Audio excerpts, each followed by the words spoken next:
All right, guys, we are here today. It is Friday. I don't think we really have any economic data outside of. Guys, we are here today. It is Friday. Outside of manufacturing and services PMI today, I think, right? Yeah, we got flash services and manufacturing at 9:45, existing home sales at 10, consumer sentiment at 10. Nothing really big, but we're going to cover it anyway. The yen carry thing happened. They raised rates 50 basis points as we thought they would. Market didn't really react negatively, though, so we'll see what happens. But looking at oil, gold up a lot this morning. You know, the NASDAQ is up significantly today, too.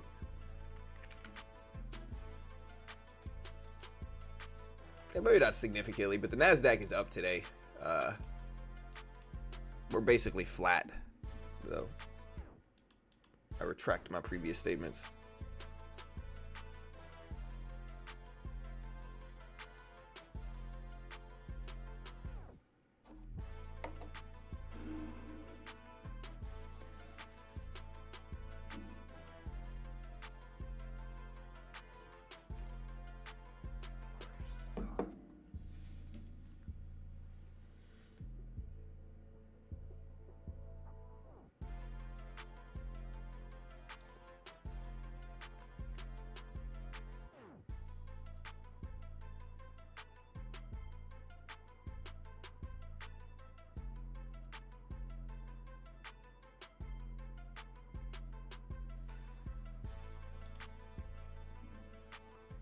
What's up, Anton, Christopher, Clueless, Beach, Jude, Harris, Pawn, Mo, Ava, Keegan, Nathan, Mamba Pawn, Faye, Hugh, Harris.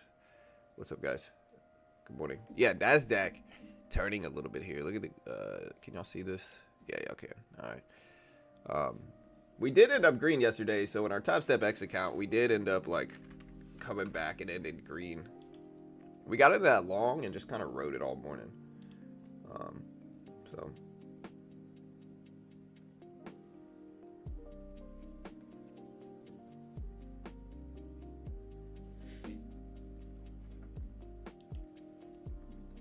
Hey, what's up, Anton?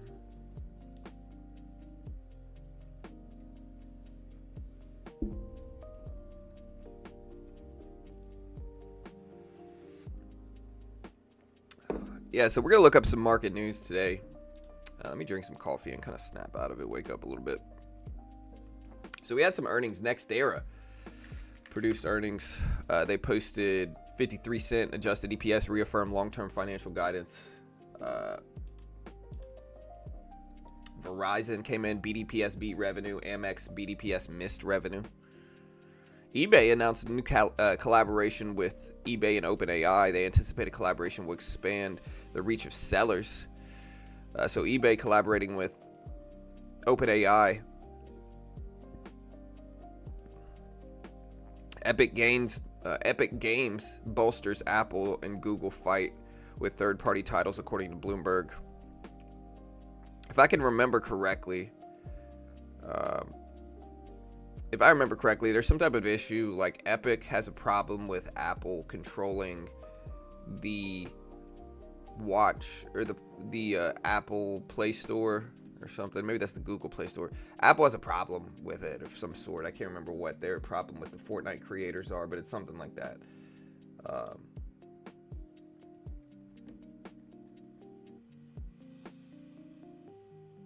Yeah, I'm looking for the Japanese rate decision influence. We didn't really get much of one. Kind of moved up, I think. So we actually went up a little bit on it.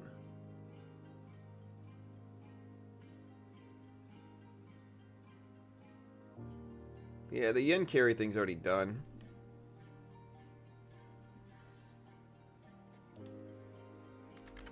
We got our slow week done. Next week's busy. The week after is busy.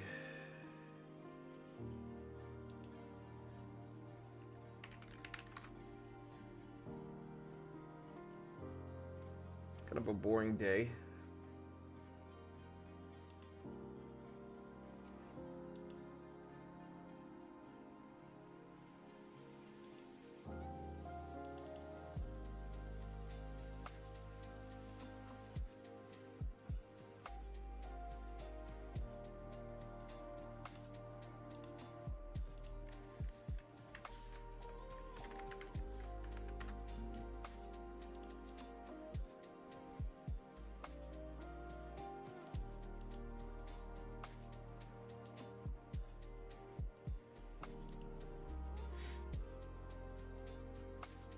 We got this deep pullback here. We're trading a combine account pretty early this morning.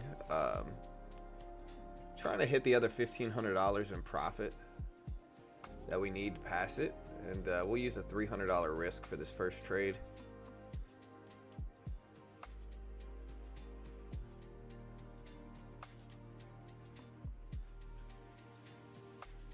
Remember though, guys, let me just put this up here. Remember, I'm not an investment professional. I have no freaking idea what I'm talking about. Might be wildly wrong about anything and everything I say. Do not copy me. Understand CFDC 4.41. I do trade off stream. You're not going to see all my trades. Not an investment professional. I'm not liable if you lose money. Trade smart. Trade responsible. Don't copy me. I have no freaking idea what I'm talking about. If you copy me, you'll probably lose. I can't guarantee anything. Not an investment professional, guys. With that said, though, we're starting to unload some of this position here. Deep into the green. We've already taken a huge chunk of it off now. You can kind of see the string of green trades that we just got in here. Might add a little piece to this. See if we get a little bit more.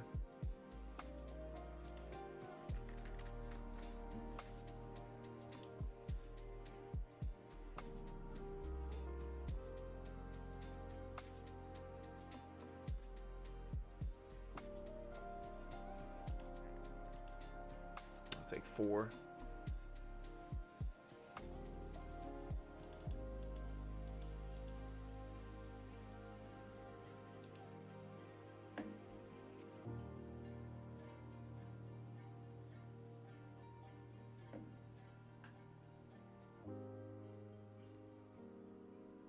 Yeah, for sure. Yeah, buy the rumor, sell the news. Yeah, that makes sense. All right, we're flat here. We're just trying to hit the other 1,500 bucks. We're still funded in 3 different funded accounts. We'll go ahead and isolate some more off of this.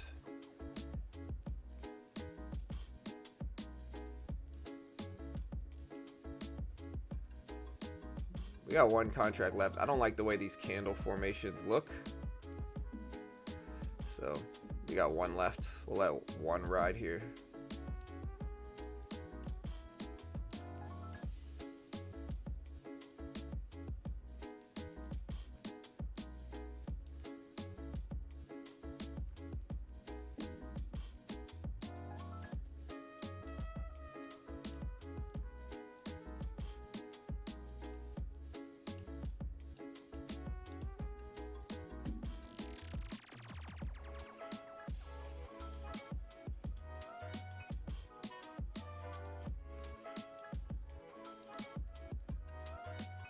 All right, so we added to this one real quick.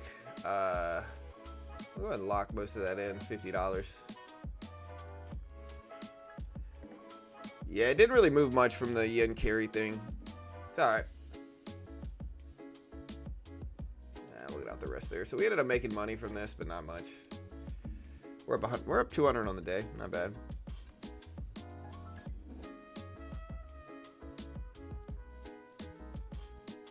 Amazon's pushing higher, man. I'm green on my portfolio today, believe it or not. So I'm actually kind of green on the day. I'm up on the year too already, so that's good.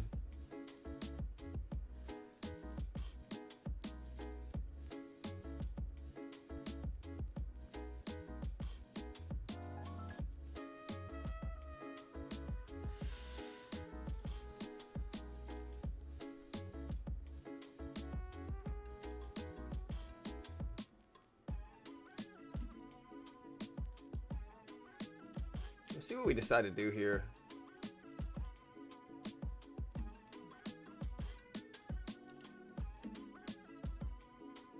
Less XCUR. Yeah. Now do me a favor, hit the like button, hit the subscribe button. We appreciate it.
All right, guys, so we're pulling back. I might buy a little bit of this dip in there.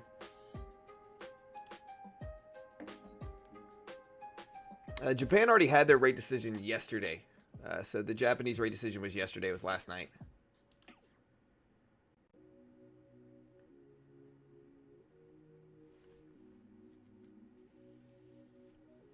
All right, so we got unemployment claims out. And again, this is a kind of quiet week until next week. Next week, incredibly busy. Next week, we got Tuesday. We got earnings all week. We got SoFi earnings Monday. When are Palantir earnings? That's another thing I'm trying to figure out. When are they? Okay, they're the week after next. Next week's busy though. We got we got SoFi, AT&T earnings Monday morning. Monday evening, we got a couple things, not really the biggest, but Tuesday we got Boeing, GM, Lockheed Martin, RTX, and more. Tuesday evening, we got like Starbucks, Lending Club, Logitech. Again, not the biggest, but still some stuff. Wednesday, we've got Tesla, Meta, Microsoft, IBM, all on Wednesday evening. Which kind of sucks because, like, that's the day, like, I've been training jiu-jitsu a lot. I'm supposed to get my blue belt on Wednesday. I mean, I'm still going to, but I might have to be a little bit late depending on how long Tesla and Microsoft earnings show up to be.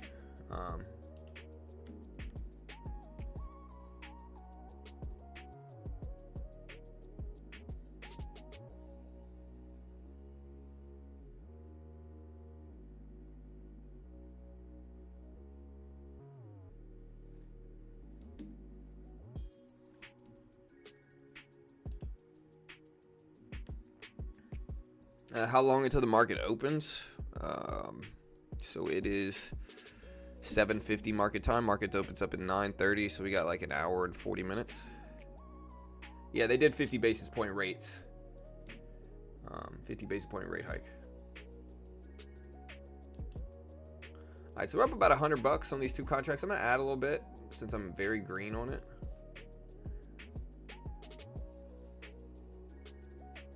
Just give it a little bit of time.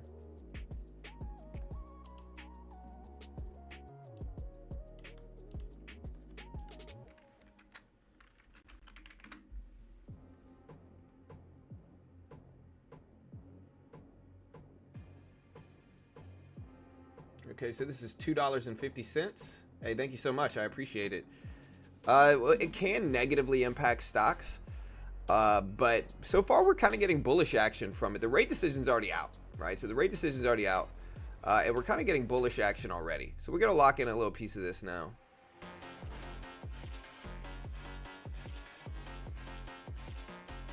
They ended up raising rates 50 basis points.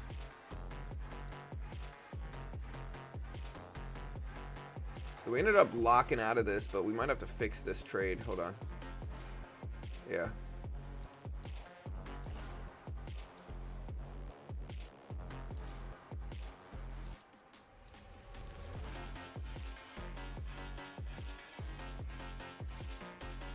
All right. So this is the list of trades today. Pretty good. Like pretty decent trading so far. Today we are up 300 plus, so that's nice. See if we keep it up. Hey, what's up, Joker? Bitcoin didn't dump. Yeah, Bitcoin held. It's at 105s.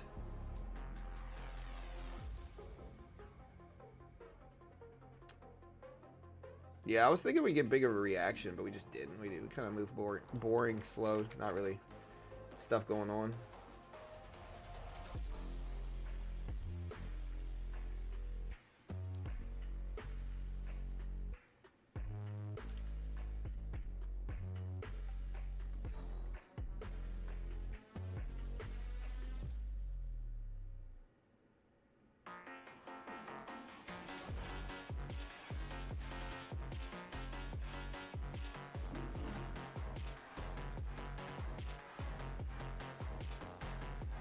Oh man, coffee tastes good.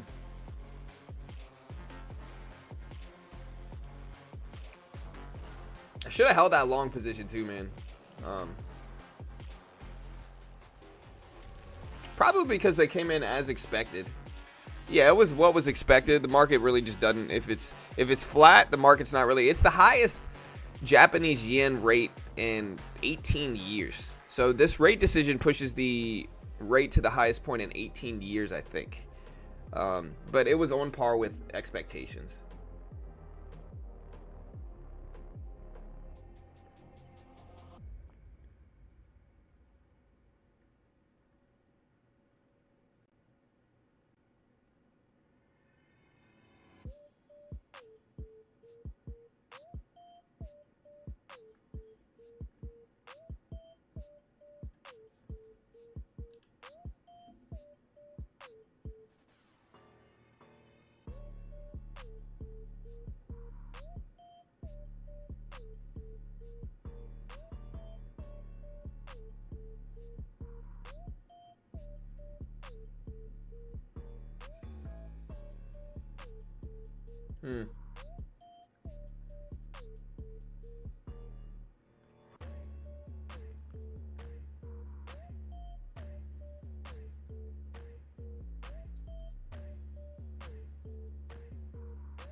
Yeah, so I'm looking at a lot of different stuff here.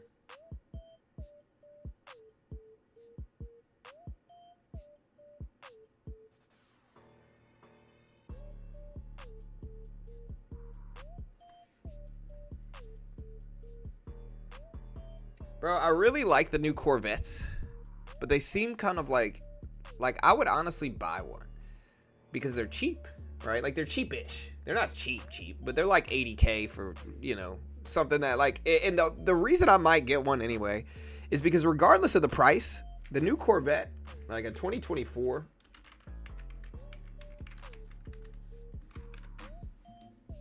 does a quarter mile in 11 seconds. It's pretty quick. I mean, a Tesla will still beat this. Don't get me wrong.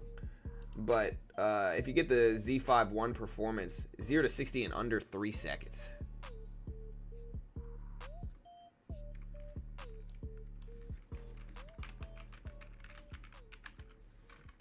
The E-Ray, bro. Ooh, dude.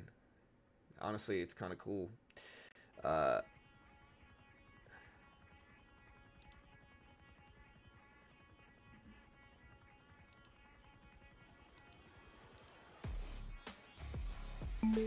Like, what's to stop me from buying one of these for 6 months and then selling it? You know, how much will I lose money if I do that? I don't want one forever. I just want one for 6 months, and then I'll sell it and not put. I'll put like 1,000 miles on it. I could probably sell it maybe. The only problem is if it's a 2025, that 6 months might genuinely depreciate it like a heavy amount. I don't know. I'm thinking about it.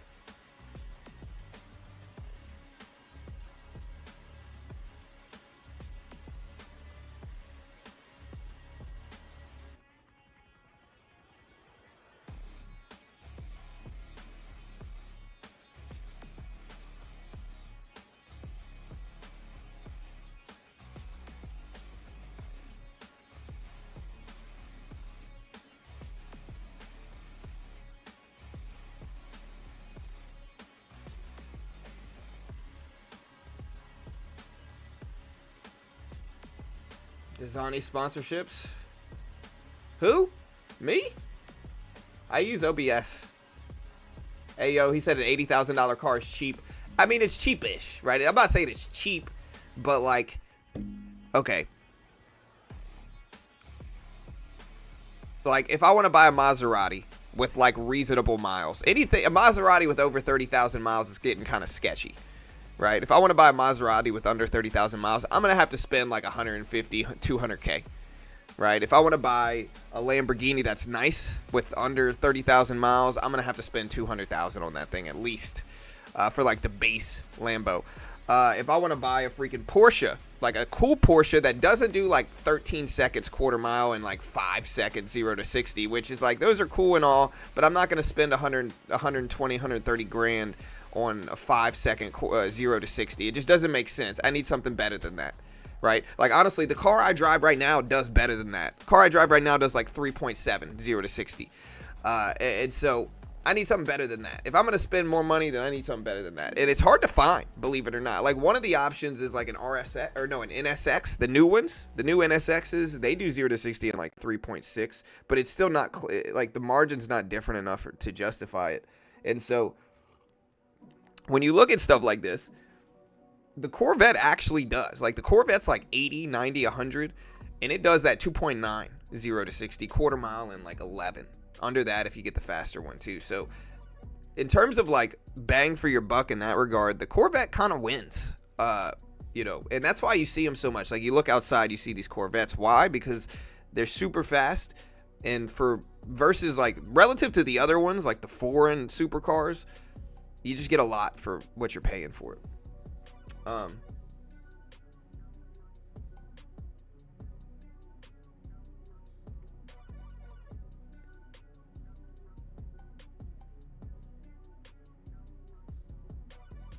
Right. And again, I was talking to like my wife about this, trying to see if she would get on board with me. All right, so I should have held that long position here just because we had enough extension, and we're up, right? Like, we've made enough. But like, the way to deal with cars like this, right? If you're gonna buy a super nice car, all right, you have to understand something. Number one, once you start breaking 20, 25,000 miles, it depreciates really quickly. Really quickly. It's because the reliability goes down over those miles in supercars, right? It's super expensive to fix up, to maintain. Look at this run in markets, guys. Look at this run in markets.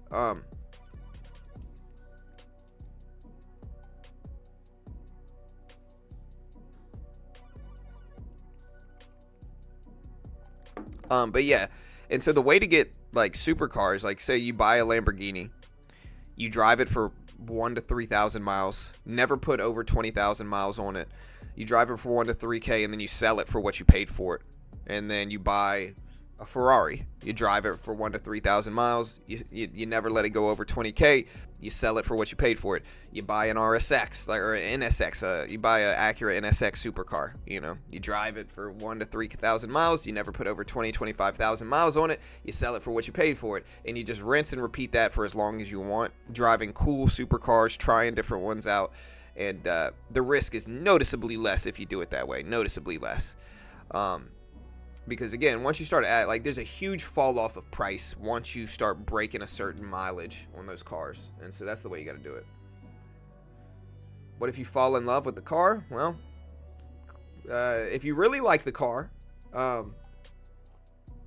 you put 1 to 3,000 miles on one of them, and then you buy a different one. You sell it, buy a different one with less miles. Put 1 to 3,000 miles on that one, buy a different one with less miles, and you just keep doing that until you've maximized your time in that car, and then you're gonna have to move on to something else. Amazon popping up, NASDAQ still popping up. I don't want to buy this yet. I'd like to pull back to like 25 here, 22, 25. We're over 22,000 on the NASDAQ.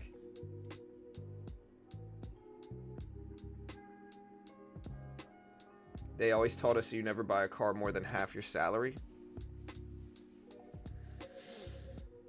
Yeah, I mean, I'm not gonna be specific, but I can afford it then, you know.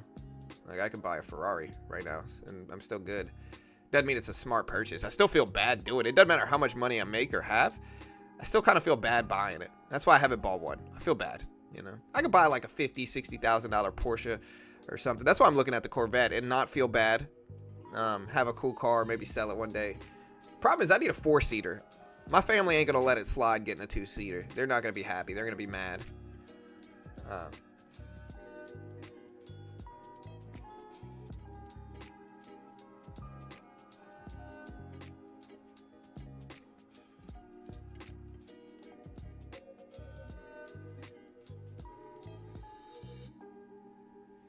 Surely lease? Yeah, leasing is okay if you want to burn $20,000 a year on a supercar, you know, which I don't think you need necessarily have to do that. As long as you're like, you can't buy brand new ones because those are going to be the ones that depreciate the quickest.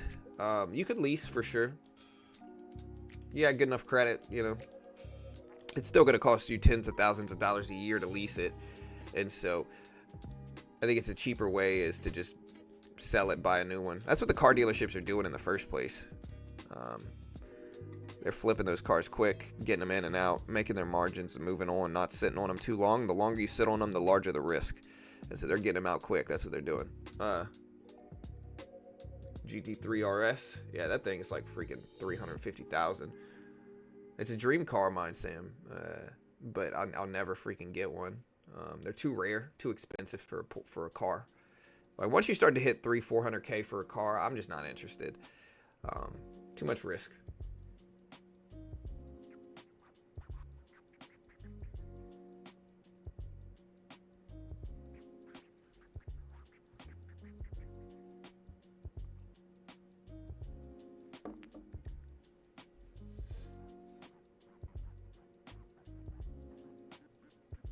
All right, guys. Yeah, Lucids are cool, and I was always curious. I might buy this dip now. I'm gonna take 3 contracts here.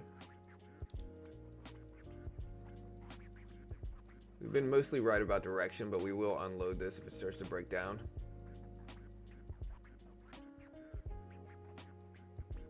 Okay. I'm gonna take half of this off, limit my risk. Or a third of that, I mean. There we go. Let me do a poll. I realize I haven't done a poll yet. Are you bullish or bearish for next week?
How much impact would today's data release have? Well, it depends on which data release you're talking about. There we go. We're going to take half of that off, lock it in. Yeah, so far today we're up almost 4 now. We'll add a little bit more of this, see if we get a quick little pop back up, and then hold the rest flat on the trade total. We try to get ourselves in good risk reward spots where like we make some profit and we take it, and then we sit on the rest enough to where we're going to cut the rest there. Now we can sit on the rest essentially flat now. We are now up $400 on the day. If we start to break down like under 223, we're just going to cut it and get out for $50 loss. Kind of flat, but if it starts to run, we're in a much better position. And there it goes.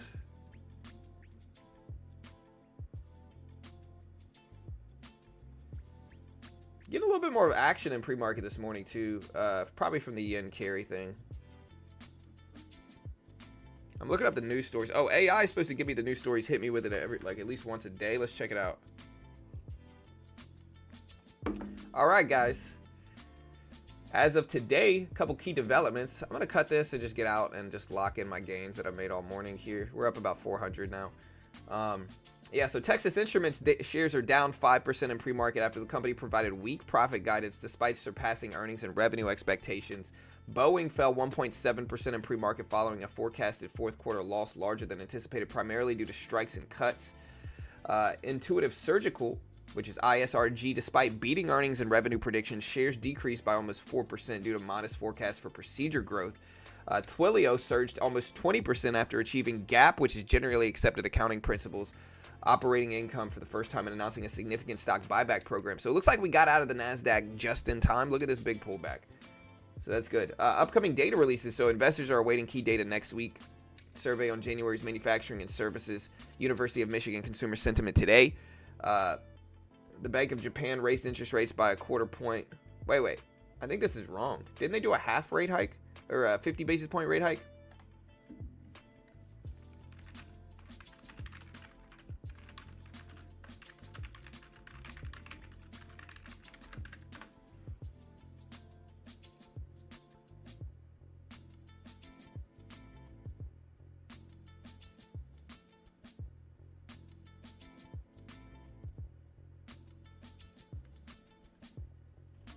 So they're saying the Bank of Japan only did a quarter rate.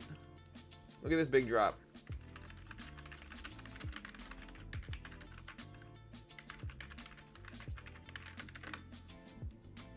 Yeah, the Bank of Japan raised its key interest rate to about 0.5% from 0.25%. Okay, so yeah, it was a 0.25%. They raised it 2.5%, not 50, but 2 point. They raised it 0.25%. Yeah. So AI is correct. They raised it 25 basis points.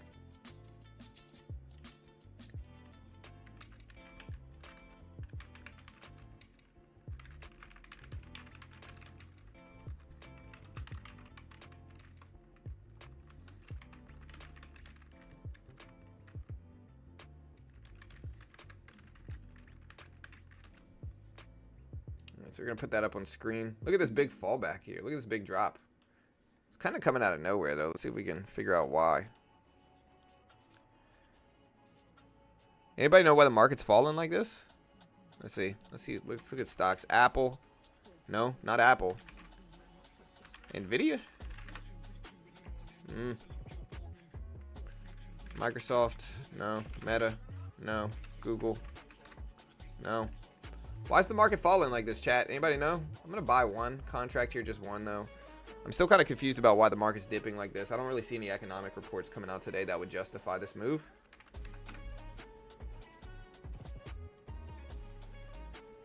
Still falling. Yeah, I don't see any reason for the market to fall like this. It's kind of weird. Might just be pulling back to that 200 exponential. We're kind of flat in this position now. We'll see if we bounce. Just a big fall.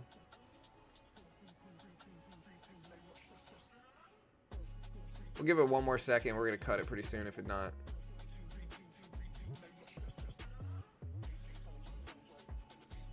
Looks like it wants to bounce, but it's a little bit too deep. We had to just cut it. That's all right. Still not big on the day.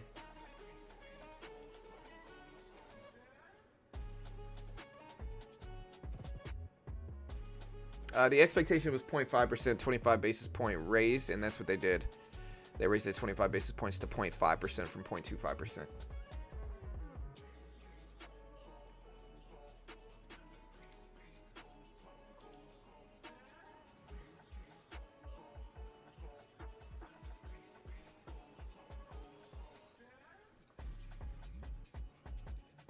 Yeah, supers are cool. I do like supers. MicroStrategy just bought another big lot of Bitcoin. Did they really?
All right, so we did get this big old pop up here. I don't know what I'm going to do with this thing. What do you guys think? Yeah, the economic forum. Keep buying Bitcoin.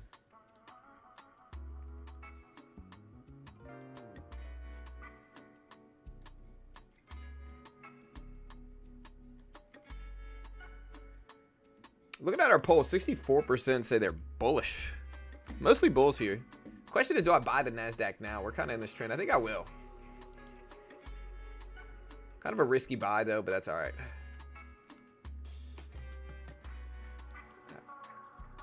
All right, we're in 5 contracts.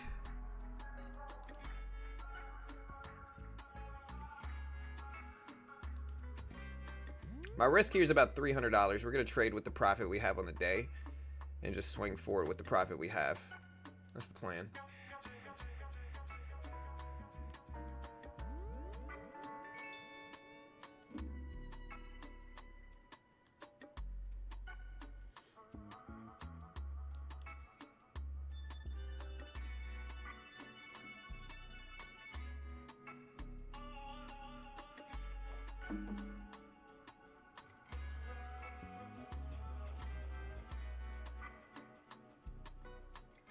All right, so we broke down, and now we're kind of ripping up, dude. It's kind of interesting price action. I'm hoping we hold up here and we continue moving on the NASDAQ on the green side, but that turnaround's kind of quick. Again, we got a cushion on the day. That's the only reason we're taking this much size. What's up, family? Hey, dude. How you doing today, man? Love you, bud. Have a good day, man. Love you, buddy. You all right? You all right today? Huh? Where are you going? Kids, man. I don't know what he's mad about. All right, we're gonna unload some more here. Look at this beautiful trade here. We'll take another little piece off. We'll add a little bit more.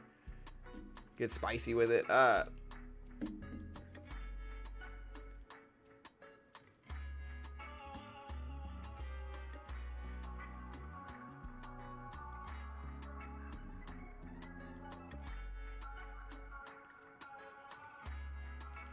All right, unload a little bit more up there. You'll have to see it. And now we're back up to where we're up about 4 on the day. About 400, give or take. Take a little piece off. Now we're up over 4. All right, so far so good. The long worked. Yeah,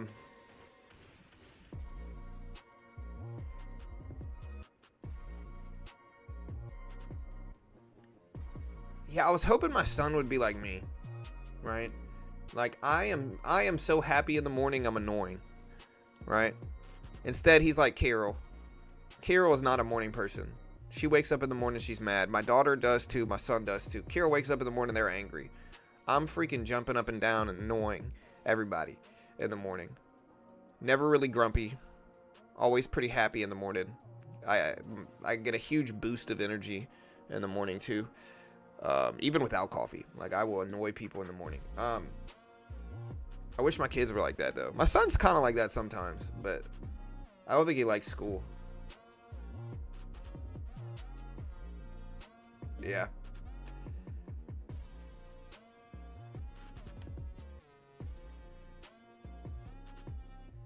Yeah, I bought the dips. It worked really well. Again, here's our profit for the day so far.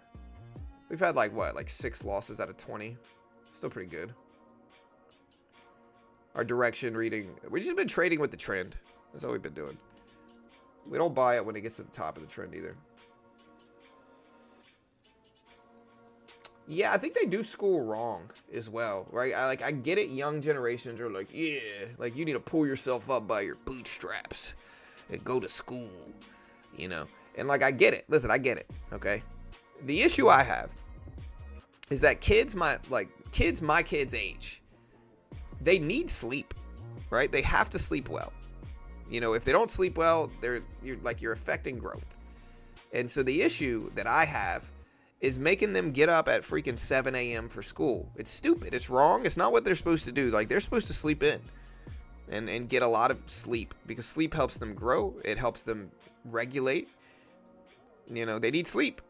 And so forcing like a teenager, forcing some kid to get up at 6 or 7 a.m. earlier in some ways is kind of crazy. It's not what's the healthiest for humans. It's just not. You know, and younger generations have they end up looking down on or older generations end up looking down on younger generations, and they act like they're lazy, and so they're like, yeah, get up by your bootstraps and work. And like, I get it, but kids need sleep. Without sleep, I remember they used to get me up at 6 a.m. Dude, I wasn't awake for first hour. I wasn't awake for first or second hour. Like, I was out. I was sleeping. No matter how early I went to sleep, too, I could fall asleep at 8 o'clock the night before and still be tired the next day. It's just, you know. Doesn't matter when you send them to bed. They need sleep. They need like 10, 12 hours.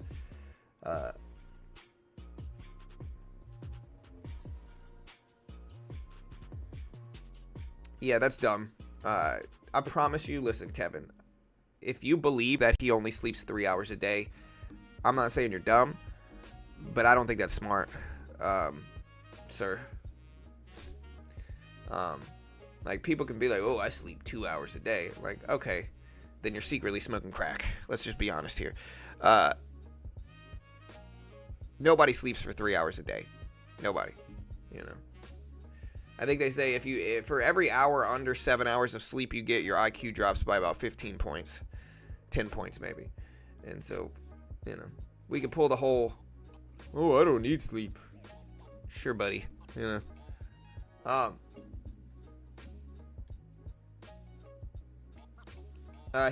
He's 10.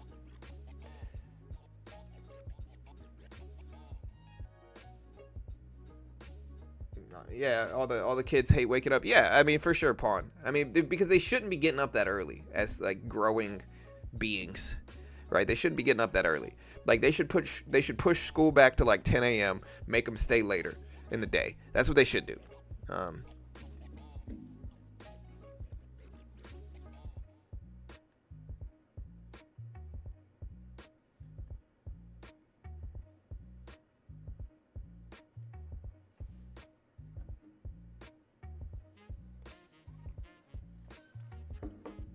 All right. Yeah.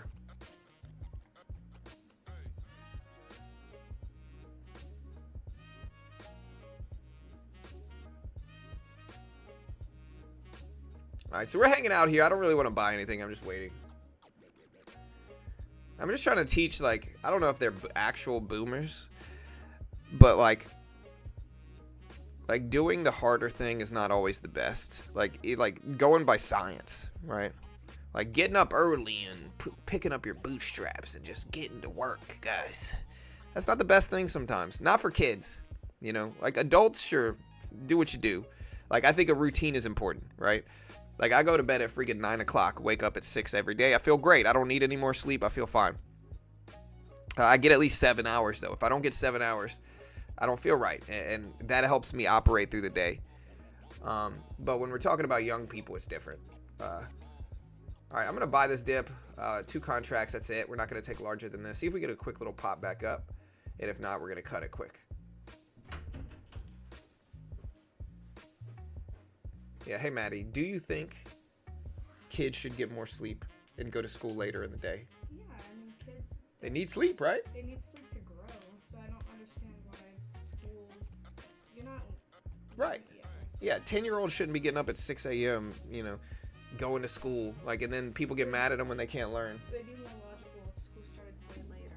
Right, started at like 10, keep them there longer. That's what I say. Good job. Logical. That's right. Also, because I want more sleep. Logical. Love you.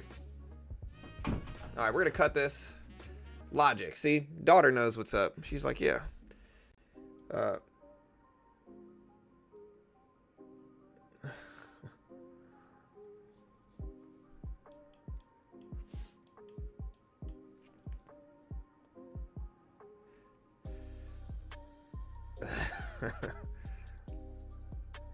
Yeah, I think Kevin, I think your response saying triggered is just because you don't have an argument back, sir.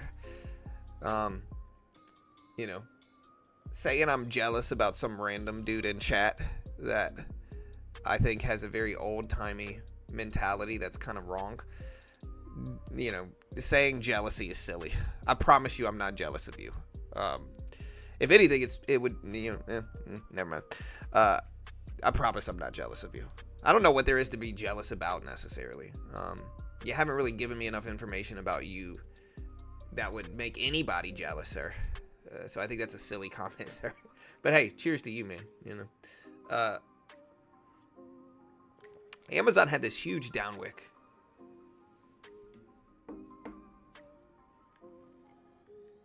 young dads like you, John, are cool. I try to be. I don't know if she necessarily agree. Like, I don't get it twisted. I'm a good parent in that way. Like, dude, we drug test our teenage daughter. Like, we're on it. Like, we're young enough to remember being young, you know? And so I remember my parents used to drug test me. And my daughter's a great kid. Great kid, makes good decisions for the most part, you know? Is a kind, genuinely kind person, good kid, you know? But I remember my parents used to drug test me when I was younger. And just the thought of, like, knowing my parents could test me stopped me from doing a bunch of dumb stuff when I was young. 100%. Just the thought that, like, hey, if I do this, my mom might drug test me when I get home and I can get grounded. That stopped me from doing a bunch of dumb stuff. Absolutely preventative of it. And so I do it to my kids. We're on them. But we also make sure they can talk to us. We always tell them, like, no matter what happens, you can tell us about it. And within the realm of reason, we're not going to get mad at you. We're not going to get mad at you. We might be disappointed. You know, we might tell you to fix some things up or change some things, but we're not going to, you're always going to have a place to stay.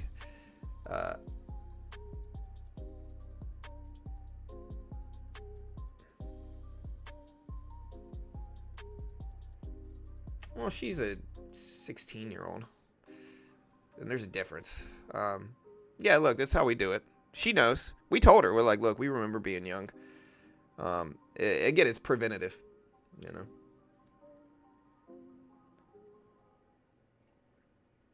I'd feel violated getting tested by my parents. Well, I mean, I'm sorry to hear that. I think that's kind of silly. You gotta watch your kids.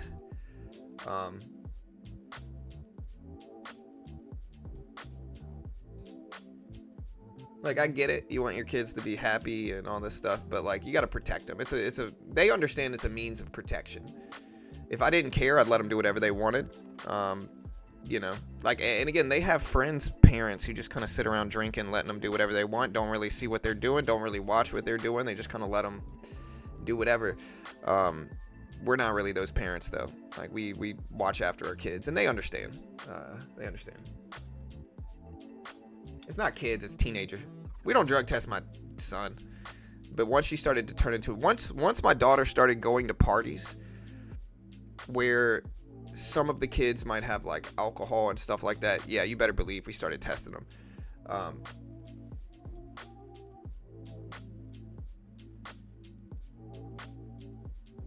Yeah. They live in our house. That's life.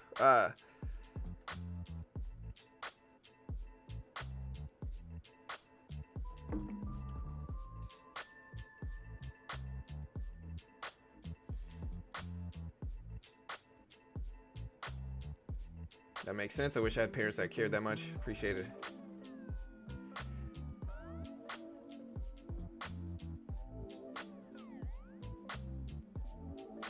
You can do everything right as a parent, but outside influencers, yeah, for sure. That's how it goes. Well, my wife does it.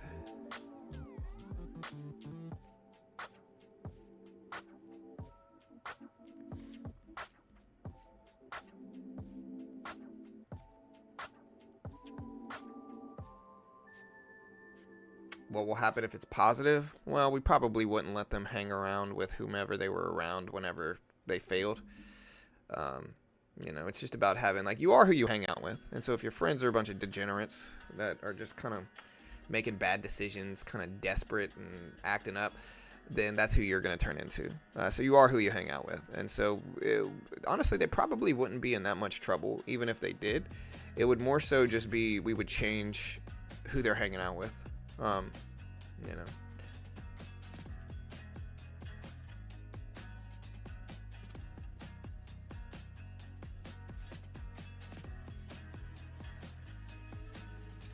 Amazon has started to close a lot of warehouses, really. So,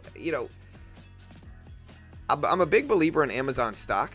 Like, I think Amazon stock's going to go up long term because I think they've kind of cornered the market on retail mail order products. I really do. I think they've cornered that market. Same thing with Netflix. I think Netflix is going to go big into the future because I think they're going to split sometime soon as well, right? And I think when they announce the split, you could have a positive reaction on Netflix, but I'm going to wait. But I think Netflix is going to split sometime soon.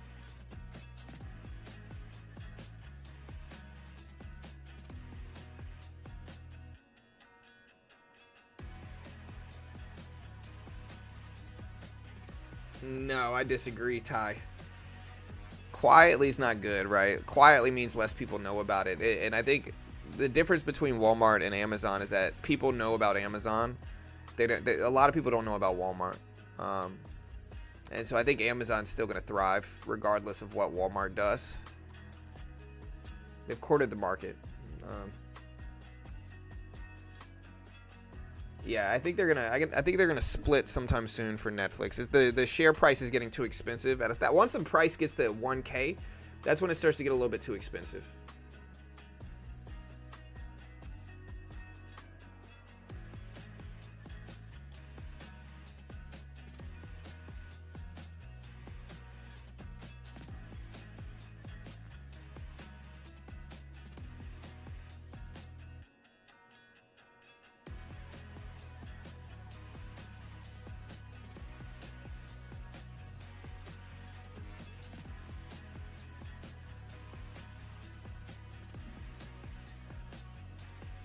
Yeah, Netflix is going to be getting into live sports into the future. They already kind of are. Paul versus Tyson, the whole world watched that.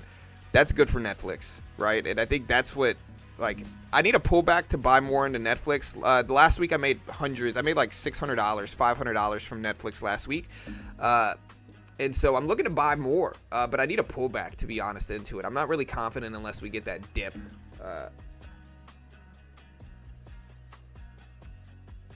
So that's kind of where we're at now. All right, so it's 8:30. We didn't have any economic data come out at 8:30. We do have manufacturing services PMI later, though.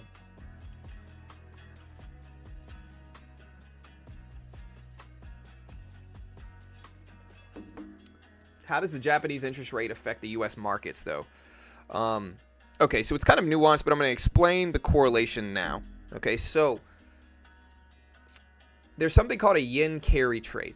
What a yen carry trade is when investors capitalize on the low interest rate environment of the Japanese yen, meaning they use the Japanese yen, to get cheap interest rates on money, and then they use that money to buy high yielding assets like U.S. stocks, S&P, NASDAQ, Dow, bonds, stuff like that that yield more, and they profit the difference between the Japanese yen's interest rate and the yields that they're getting from those higher performing assets. Okay, this is called a yen carry trade. It's using the Japanese yen and the low interest rate environment of it to take higher yielding trades in U.S. markets. All right, but what happens when the Bank of Japan turns out to be like more hawkish is that less traders are able to capitalize on that carry trade environment. And so when the interest rates for the Japanese yen go up, as they did yesterday, less U.S. assets are bought with it. And actually the opposite happens, where if the rates go up too much, people sell their U.S.-based yen carry positions, and that causes some selling pressure in markets. It's what we saw mid to late last year in July with the yen carry crash. We had a huge drop when the Bank of Japan shocked the markets and came out a lot more hawkish than expected. And so people that were doing yen carry trades unloaded U.S. positions, and we got one of the biggest drops in any singular day last year. I think it was like late July, early August. The market dumped like 9% last year from it. And so yesterday, late last night, the Bank of Japan raised rates to 50 basis points to 0.5%. They raised it 25 basis points up. So they did raise rates yesterday. But the market's not really reacting as negatively as we might think. And that's why you can kind of see it here. We kind of wrote what happened down here. But that's essentially what happened. Why did you say today is CPI? Oh, that's just an old... Here, I got to move that, to be honest. Today's not CPI. I have to change this. My bad.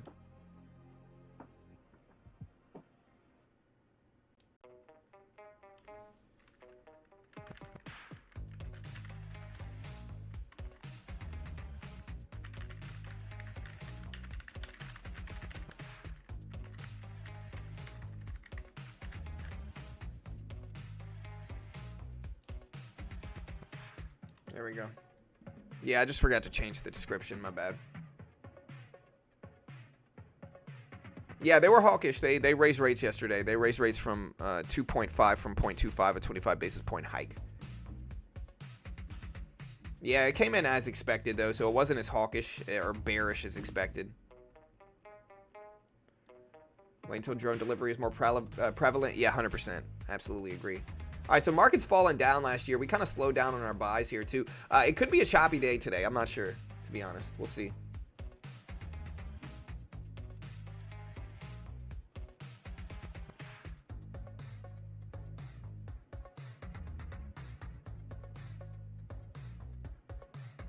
You know what feels really freaking good, man? And this is something I teach my daughter. Is like when I was in Baton Rouge, right? Like I grew up in Baton Rouge. You know, in Baton Rouge, it's kind of like a small town. Everybody knows each other socially in a lot of ways, right? A lot of people acted like I would just be living on the side of the streets. Modern age, you know. They acted like my wife and I weren't going to work. They acted like all kind of like crazy stuff. Just kind of spreading negativity around, man. A lot of the people that behave that way, you know, like some of the girls are on like their like fourth baby daddy, you know what I mean? Just really struggling, and you know,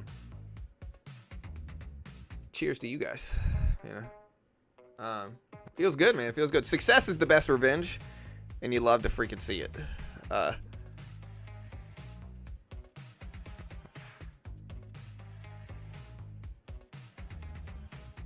Oh, I'm sorry, Pawn. I haven't even pulled up Discord today, brother. I haven't even pulled up Discord today, dude. That's why I try to teach my daughter, like, hey, you got problems. Success is the best revenge. Oh, man, look at that Cobra big block. 48K firm? That thing's cool. What's wrong with it, though? Is that the normal price for a 66 Cobra big block? 50K? Honestly, I'd buy it. I wonder if it could be an investment. The problem is I have to keep it in a air-cooled environment. AT&T is up almost $850 million in a cash from sale leaseback deal for 74 properties. Verizon forecasts downbeat annual free cash flow profit. How's our Discord growing? Our Discord's growing pretty quickly, too.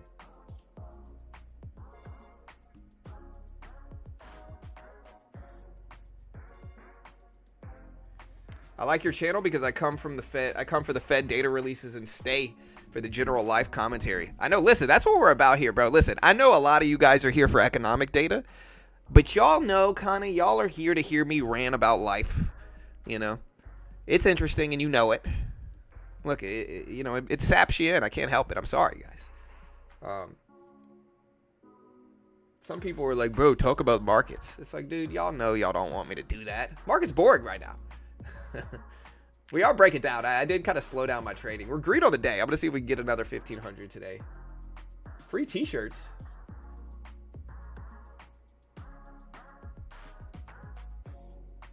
I do enjoy listening to you. You have a good soul. Tell my wife that. All right, look. Tell my kids that. They know. They know. Deep down, my kids know I'm a good parent.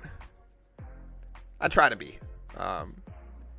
I try to do what sometimes my parents never did, which was if I feel like I'm genuinely wrong, like let's say I raise my voice a little bit too quickly at my kids, you know, or whatever. I try to always be like, hey, look, shouldn't have done that. I'm sorry. You know, I'll work on not doing that again. And I think it's important that they hear me apologize. And so that's one of the things I try to do as parents. It's not as easy to do, but but I think it's important. Yeah, markets break it down under the 200 exponential.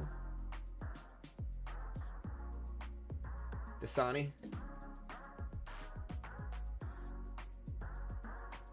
Yeah, no, that's really what I'm trying to do. I'm trying to tell people things that helped me. It really genuinely is true. I'm doing my best, right? Some people get weird about it and they get mad, you know. A really funny comment I got the other day. Somebody called me the gatekeeper of YouTube. It was one of the funniest comments I've ever seen. Like, and the only thing I can assume from this They call me the gatekeeper of YouTube. Like, I'm out here taking all the viewers from everybody else. Like, bro, there are people that get so many more views than me.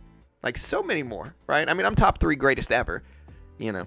But some people get way more than me. And so what I think it really is like people try to emulate what I do here on YouTube. They try to carbon copy it. They cover the same keywords. They cover the same events. They try to just do exactly what I do here. And then they don't get views, right? Because it's not as easy as it looks, right? Like, it's very difficult to get at least 100, 200 people watching a stream. And so people might look at 700 people here and think that's easy to get. That's incredibly difficult to achieve. But it's not like I'm hogging all the viewers and gatekeeping YouTube and everybody else is just struggling because of me. That is such like a ridiculous. But somebody accused me that the other day, and all I could do is laugh about it because I wish I was the gatekeeper, bro. I genuinely wish I was. What it means is that they're trying to do what I'm doing and they're failing at it, and so they're lashing out at randoms like me. Which I guess, listen, top 3 gatekeepers of YouTube ever in the world. But that was a really interesting accusation the other day. I can't remember where it was, but it was funny.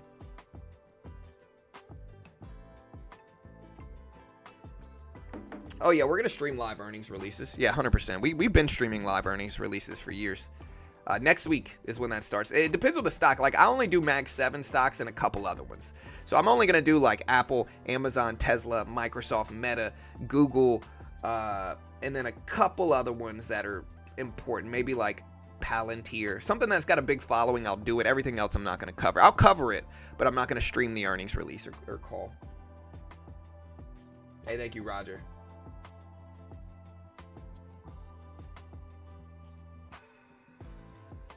Thank you for your content. Hey, thank you, Paul. I appreciate it.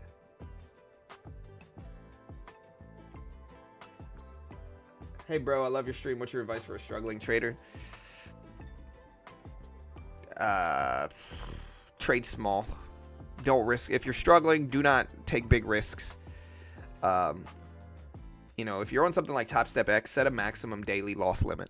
Mine's at $200 right now. And so if I lose $200, that's it. I have no maximum profit. So like my max I can lose a day is $200. I can make more than that if I really put the work in.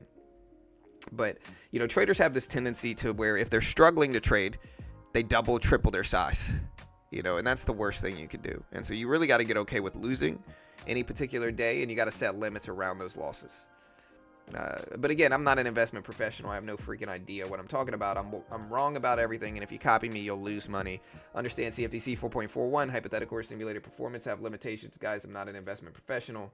Always do your own research. Trade responsibly here. Chat. I have no freaking idea what I'm talking about. Yeah.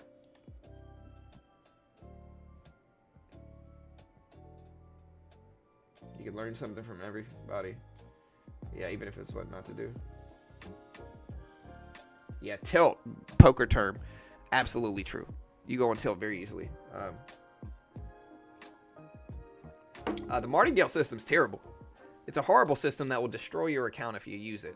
Martingale system is a roulette system that basically says if you double your bet each time, you have a super high probability of winning. And an example of it is like betting $2. If you lose, you bet $4. You lose, you bet $8. You lose, you bet $16. You lose, you bet $32.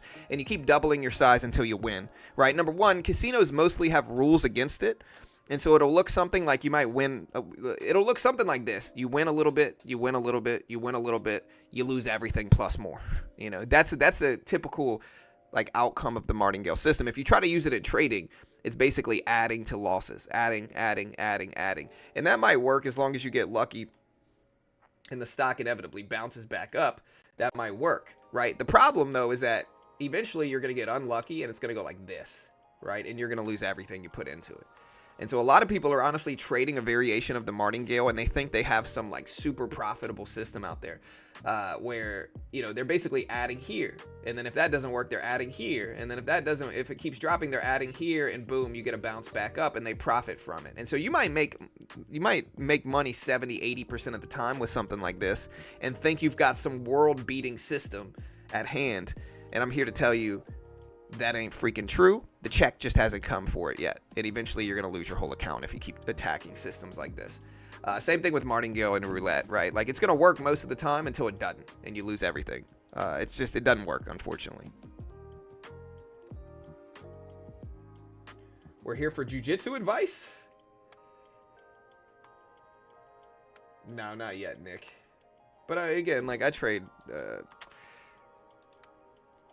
like, I've got a bunch of money on top. Like, I've got money everywhere. I've got, yeah. What's your opinion on AMD? I'm in AMD, but I'm down on it, I think. Yeah, I'm in AMD. I'm down about 10%, but it's a longer-term position, and it's small. I might add to it, to be honest. You know what? I think I will. Yeah, you know what? I'm going to add to this thing. Actually, let me wait. Beginner Jiu-Jitsu channel. I'm getting my blue belt, guys. I'm getting my blue belt next week. I'm pretty excited about it. I don't know. I'm excited, but I'm also nervous. You know, some days I go and I'm like, hey, I'm the greatest ever. White belt in generations. Other days, I'm like, dude, I suck. A couple weeks ago, I went in there, bro, and I just got destroyed by every blue belt that was there. You know? To be fair, they were bigger than me. I'm blaming them, okay? But it didn't feel good. It didn't feel good. Afterwards, I was like, man, do I want to get a blue belt or do I just want to stay a white belt for a couple more years? What's the difference between DCA scaling and the martingale system? Dollar cost averaging is a investment strategy in which you make periodic buys regardless of price in specific time intervals. And so an example of it would be like, hey, I'm going to buy 5 shares every 2 weeks of X stock, regardless of price, right? That's DCAing. Scaling is a system of trading in which you slowly add to your position. You know, you can do this in a good way in which you're basically, you know, having a larger edge through scaling, or you can do it a bad way where you're basically playing like a martingale where you're just kind of adding until you win. I think the way in which it's good is if you have that plan beforehand. Like if I enter the NASDAQ at 22,000 right here and I say, hey, in my plan before I enter the trade is like, hey, I'm going to enter here and I'm going to add down to 1990 down here, right, with a risk level of whatever, 85, right? That's fine if I've had that plan before I got into the trade. If I start adding here and then the trade keeps going more and more and more against me and I'm trying to save it, which I'm not necessarily like, I'm kind of guilty of this sometimes. That's different, and I don't think that's necessarily good. The only time I really do that is if I'm in a combine, like if I'm in a challenge, like if I'm trying to get funded in one way, then I might do that. But outside of that, I try to avoid just kind of trying to save my losses by adding to it, because eventually it's not going to bounce, and eventually it's just going to keep going down and you're going to lose everything. But again, this is coming from the top 3 worst trader ever, so take everything I say with just a little grain of salt.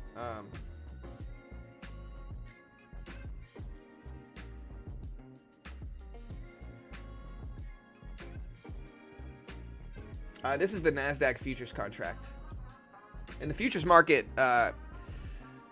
okay, so the futures market, it was originally created because farmers would grow crops. Let's say just like corn.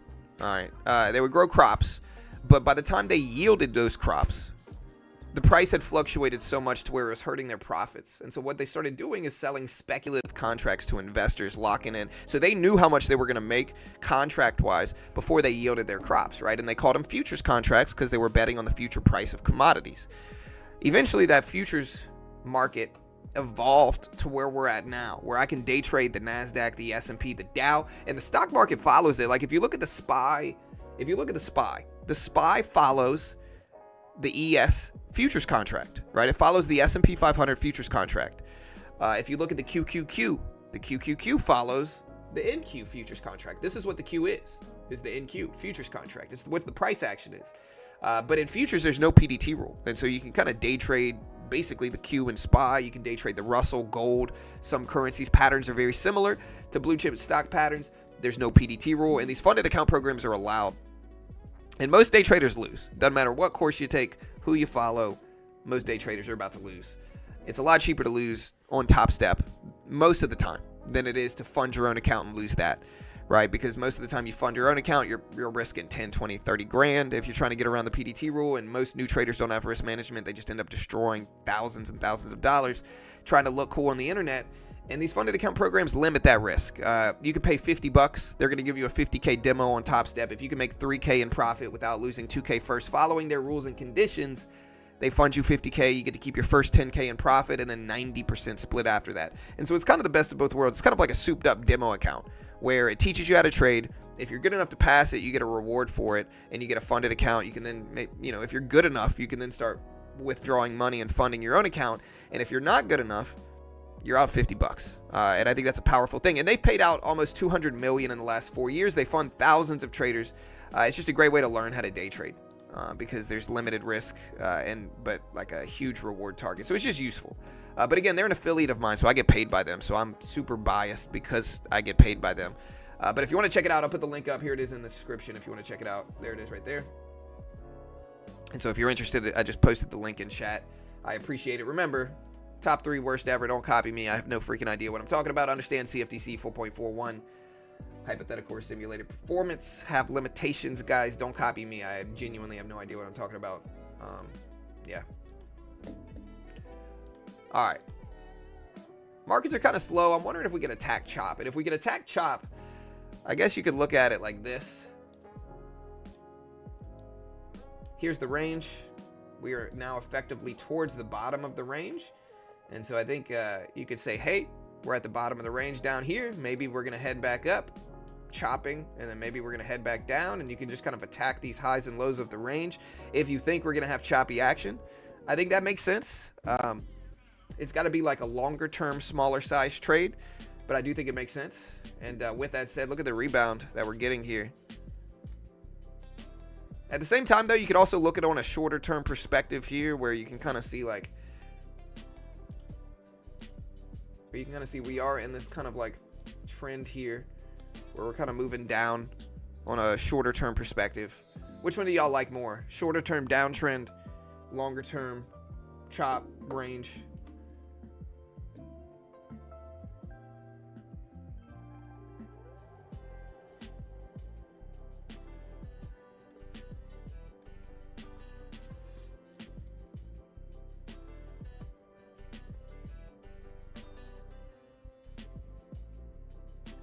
Yeah, so dollar cost averaging is a powerful thing in investing. Like, you got to understand, like, longer term, the S&P, the NASDAQ, the Dow are going to go up long term, right? And so, in theory, if you buy now, eventually it's going to go higher. You don't know if that's in 6 months, tomorrow, 5 years, 10 years, 15 years from now. You don't know when, but eventually, inevitably, it's almost certainly going to go higher into the future.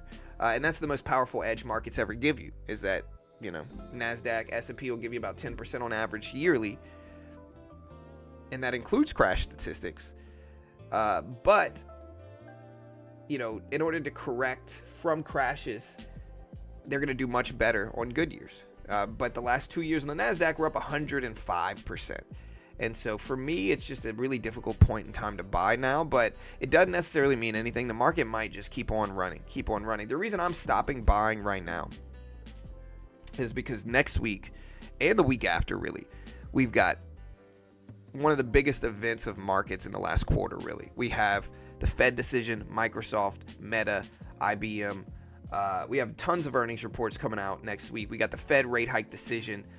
We've got GDP data and PCE inflation data all coming out next week within like a 3-day period. And so next week, a lot of stuff's happening, but we do have some time between then. So if you want to attack a range, if you want to attack a trend, I'm not saying now's the time to do it. I don't really know, but we got a little bit of a window around where we don't have economic reports up until Wednesday next week. Fed's almost certainly going to pause rates next week.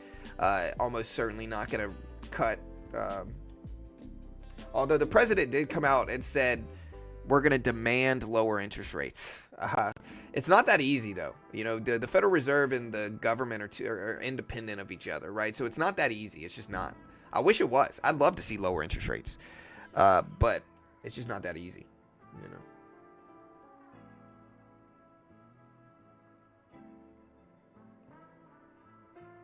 Yeah, so Jerome Powell on Wednesday. Fed rate decision on Wednesday.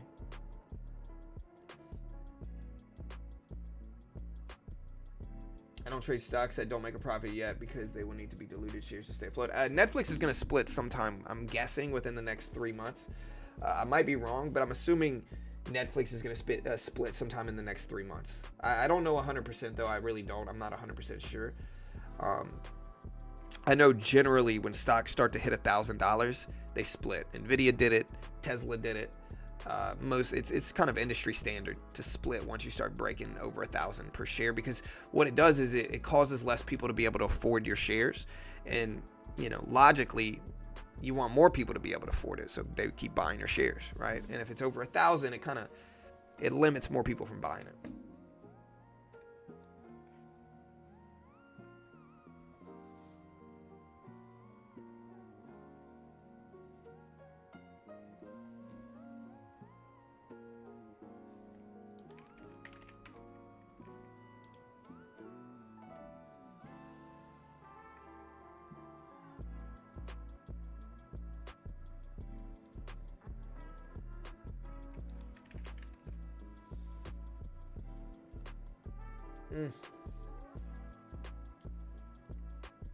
Is anybody else weirded out by the guy who is like, the guy who's like so desperate to look young that he's like, he looks crazy, right?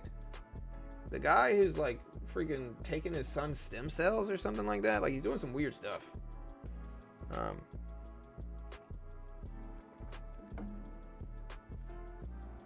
Like, he's just doing some weird stuff.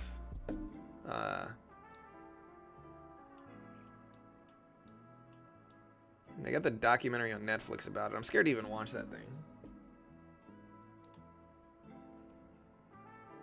Yeah, Brian Johnson.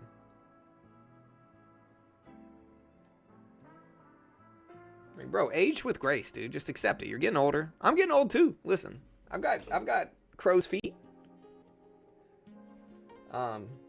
Just accept it, man. Like, look, you want to get Botox? Fine. Not gonna judge. All right. You want to get a face peel? Do your thing. Not gonna judge. Right. You start doing all this crazy stuff with stem cells from your son, definitely judging. Definitely judging. Why is it weird? I mean, I think it's pretty self-evident. No? It's weird because he's dedicating his life to try to look like his teenage son. I'm also skeptical of the health benefits of what he's pushing out there. Like, yeah, he might make himself look that way, but like, this dude's taking a cocktail of different things. I'm just not trusting it.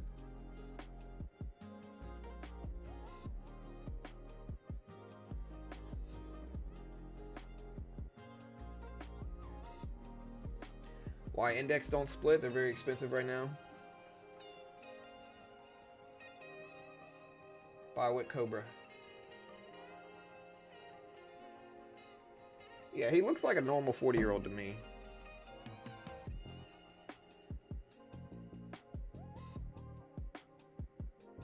I thought you were 28, John? No, I'm in my 30s.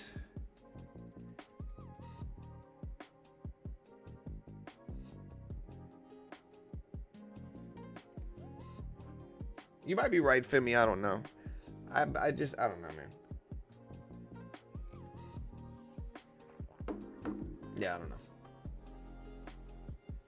Eventually, virtual reality is going to get to a point where we're going to be able to extend life in that regard, and I think that's an interesting conversation too. Kind of goes into like simulation theory and all that stuff, but yeah.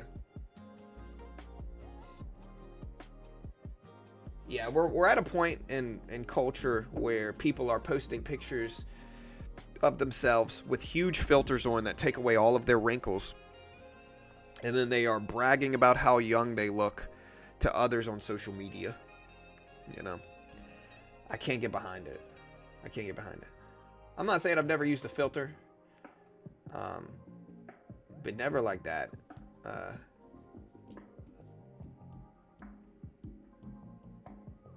not body shaming anybody. I'm the top 3 oldest looking people ever in the world right now.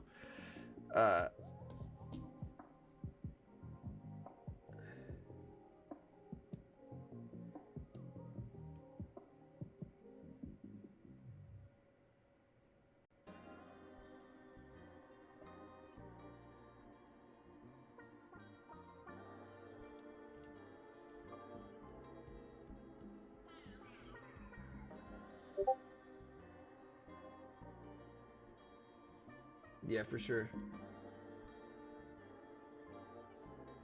You on one today? I mean, I'm just stop trading. I'm just ranting. I gotta make the stream interesting. If I sat here quietly typing away at my keyboard, people would complain about that too. So it's all right. I think you just disagree with me, Femi, and so that's okay. Doesn't mean I'm being crazy, you know. I think you just disagree.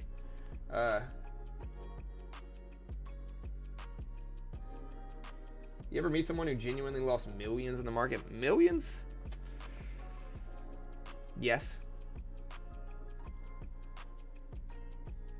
But they're kind of dumb though, bro. They're like buying real estate in all these different metaverses for like tens of thousands of dollars, doing a bunch of dumb stuff. I'm not gonna say they deserved it, but I don't think their trade ideas were necessarily like wise. I think they were a little naive, and I think they probably just had bad impulse control.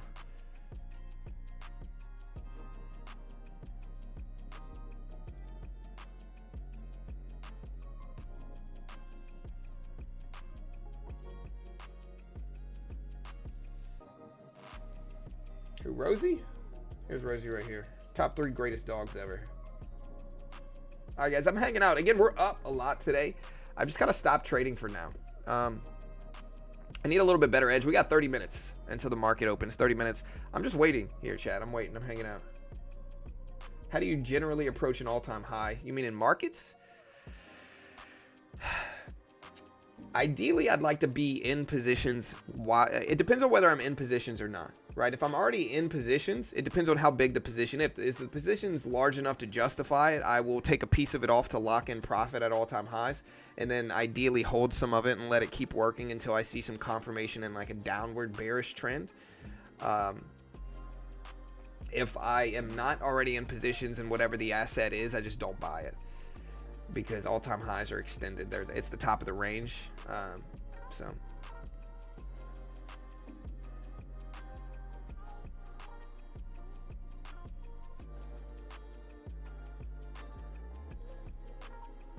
yeah, I mean, Femi, you got to be willing to just be like, hey, we agree to disagree. You know, I can say, hey, I think that guy's kind of creepy, and you can disagree with that, and that's okay. You know, it's all love here, bro. Let's just move on. It's okay. I disagree. I think he's kind of weird, but listen, live your life. I think a majority of people would probably agree with me here, but I digress. It's all right. You might be right. I don't know. Maybe you're right. I haven't watched it, so possible, I guess.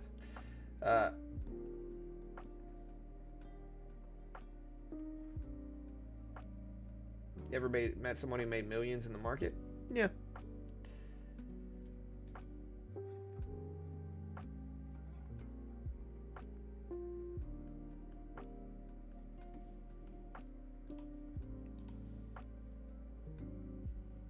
All right, we're right at that 200 exponential level that I watch a lot. We do have some confirmation in right around where we're at now too. Here.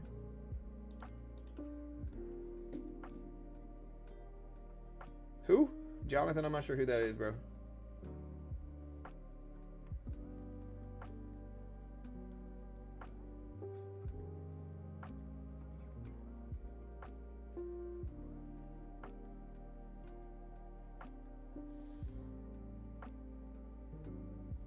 Depends on which account you're on. Yeah, it just depends on which account you're on.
Oh my gosh, bro. This Google thing where it's like, hey, let me create a password for you. Go away.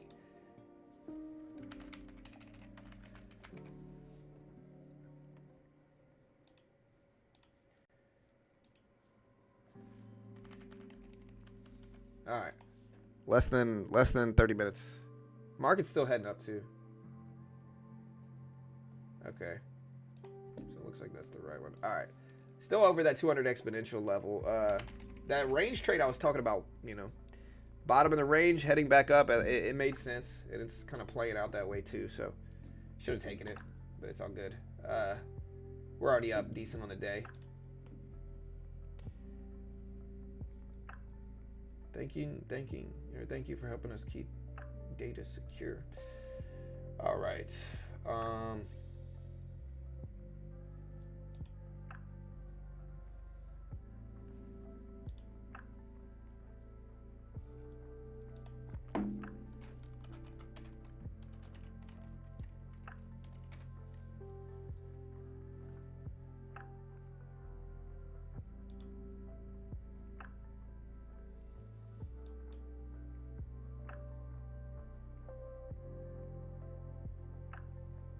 All right, guys, so we did have this big little like rejection here. I might buy a piece of this. We're just going to take one contract. We might add a little bit more to it too. We just had a huge retracement back up there, and now we've got a little green that we can maybe capitalize on here. Let's see if we can pop up. Very small trade, up to about $100 in profit. There we go. I'm just going to go ahead and lock that in. It's just such a quick trade to make that little $100 bucks. I will take it. We're going to cut it right there. Get out.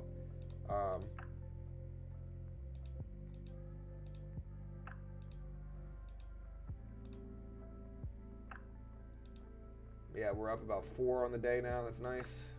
Still heading up. We'll see if it continues.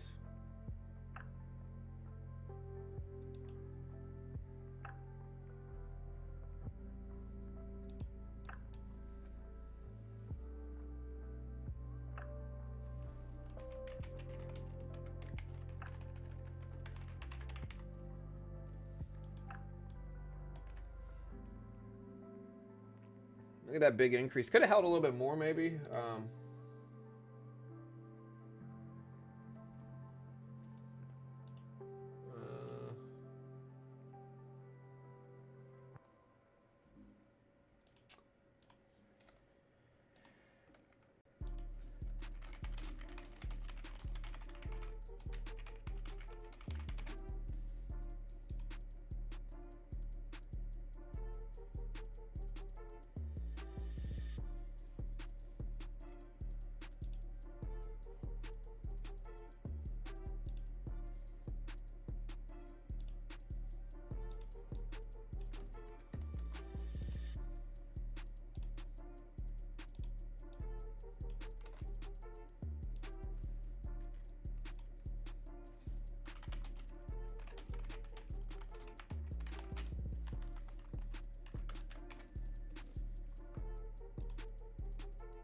All right, look at that huge increase back up here, chat. Wow, look at this run. Meta's CEO Zuckerberg says they're planning to invest up to $65 billion in capex this year versus the previous guidance of $40 billion. Amazon has shifted its focus to live sports from original TV and movies, according to the information. So Amazon, some news. Meta, some news coming out. Again, $65 billion capex this year for Meta is huge.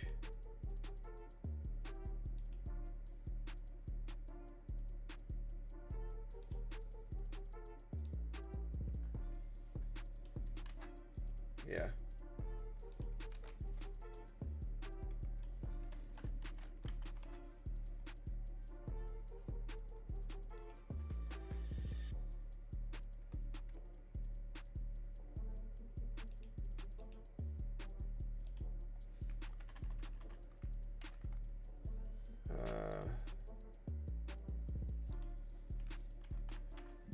All right.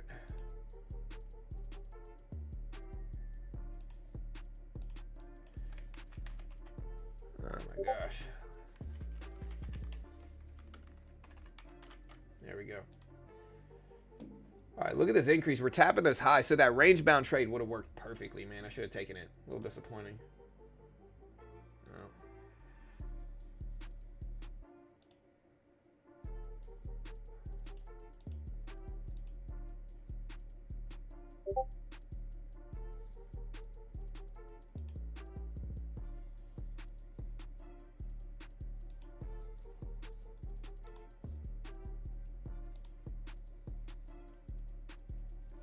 Look at this tap of the highs here. I don't know what to do with this.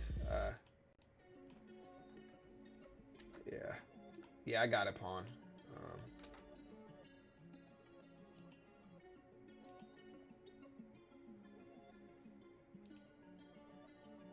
Okay.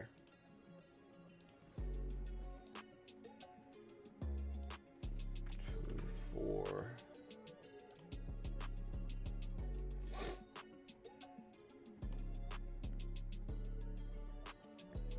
All right, guys. So yeah, that Zuckerberg donation making markets pop. I don't know if that's what it is. SPY is up. Let's put Nvidia up here. I do want to see Nvidia. Nvidia spiking up on that. Maybe that CapEx news. I don't know. Crazy move.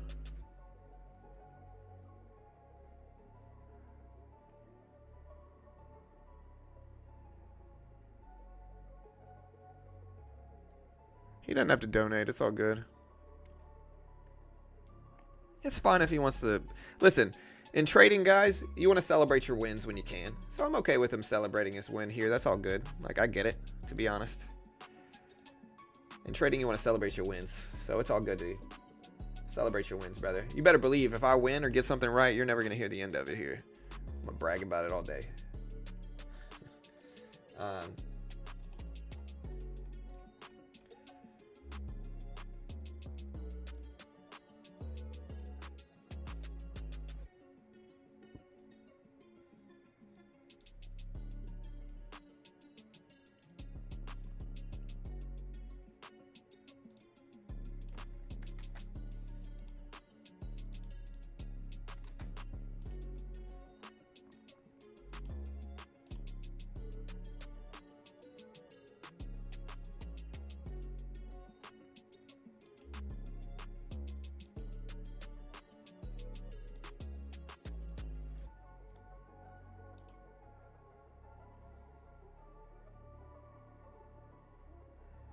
All right.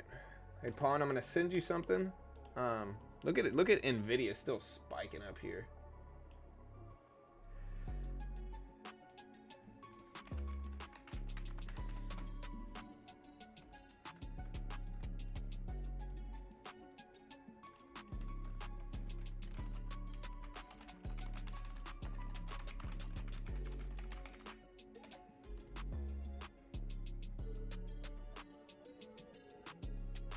All right, so we're still ramping up here. We're at over 22,000. I think 22K might be a support level. Nvidia's ripping up to almost 150s here too.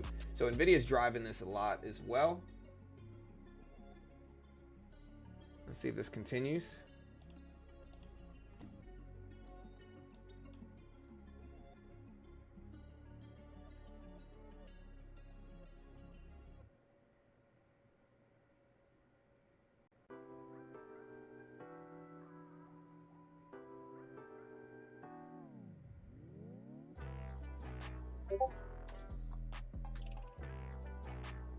Yeah, it's all good though. K's supportive as well, so it's all good, guys. Hey John, great channel, my friend. What's your thoughts on the new crypto task force? I think crypto needs regulation. I'm not sure. You know, I think it can be good or bad. Depends on how it's executed. Yeah, Radical, it's all good, bro. I try not to be a hater. I'm usually pretty nice and happy. Yeah, if you win, congrats, man. Celebrate that stuff. All right, let's delete this.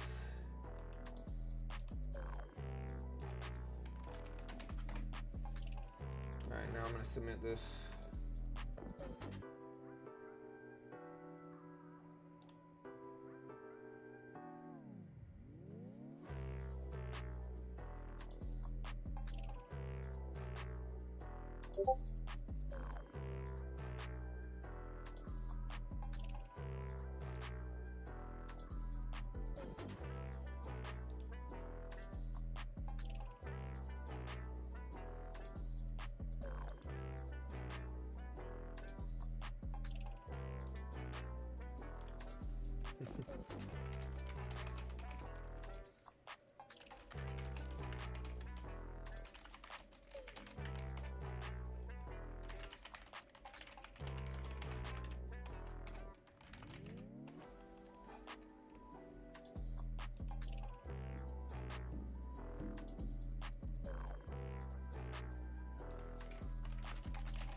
Yeah. All right, guys. So yeah, sorry. I'm out here trying to get my tax stuff done. So I'm doing my best here. In view. Okay.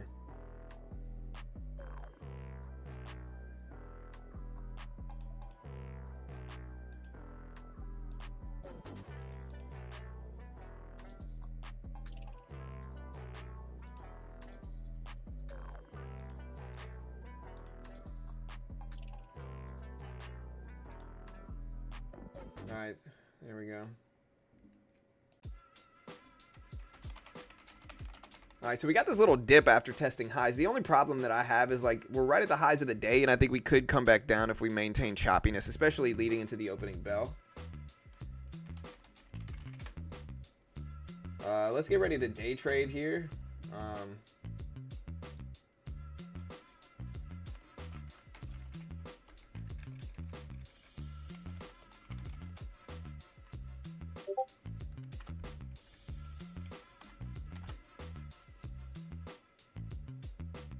Y'all ready?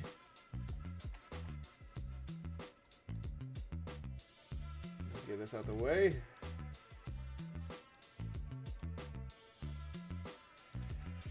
Whew.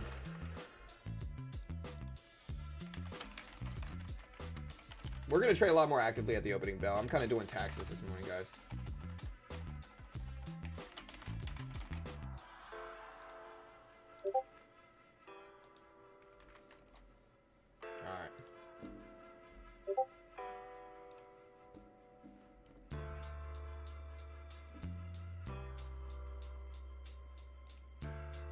Okay.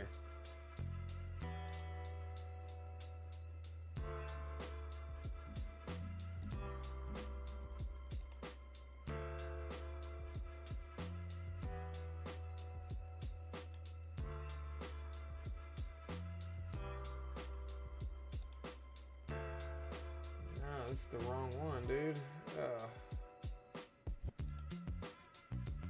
Thought I shared it.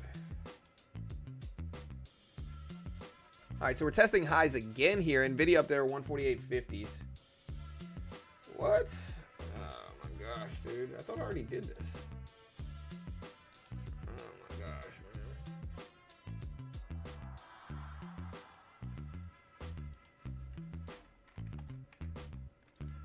Where'd it go? I'm sorry, guys. I'm busy. I'm almost finished.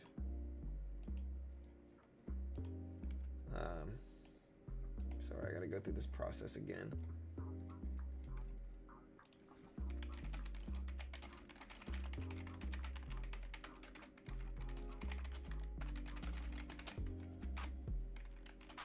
All right, still testing highs. Watch NVIDIA. NVIDIA is what's driving a lot of these moves. So NVIDIA is what's driving a lot of this. 14 minutes. Hey, thank you, sir. Hey, thank you, Kay. I appreciate the donation, brother. Yeah, it's all good, dude. It's all good. What's dumping on Meta? I'm not sure. Meta just announced news that they're going to be doing more CapEx than expected, I would assume. Yeah, and I guess they're dropping because of this. Yeah, so Meta came out with the news that said Meta CEO Zuckerberg says they're planning to invest $65 billion in CapEx this year versus previous guidance of $40 billion. And that's making Meta drop. It's down to 631s right now. So that's what's going on. Market's still testing highs, though. So market's still testing highs. I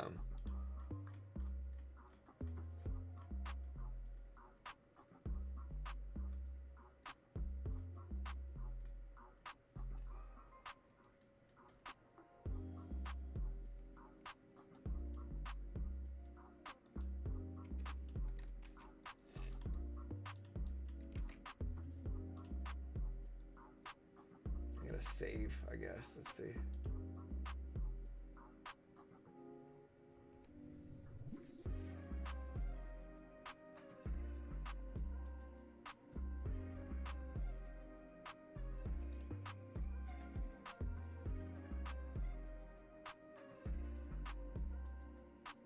All right, so we're still testing these highs again. I'm not really interested in buying up. We're too close to the lifetime highs, or not. I think E-mini is right around lifetime highs, isn't it? All right, so if we save this, let's make sure, done. Try this again. Let's open it up. Make sure the new price is saved. Okay, there we go. Okay, we're good.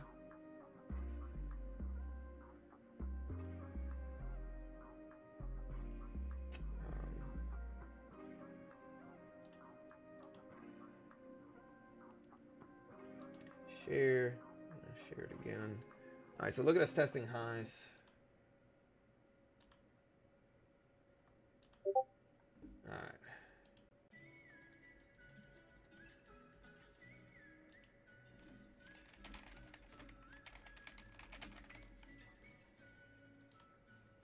All right, so cool.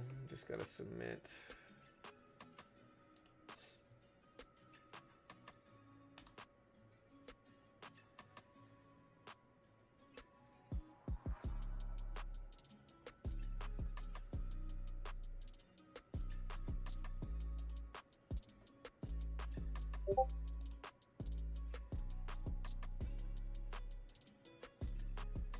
Oh my gosh, dude. When I do it, it's blank, bro. Oh my gosh, dude. Okay. Sorry, guys. I'm going to stream now. Whichever software I'm using is total crap. Like, bro, how did they genuinely, like...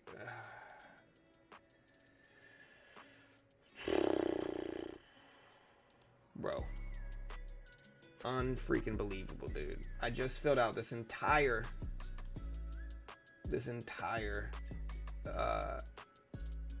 1099 form, saved it and everything, and now it's completely blank. It's empty.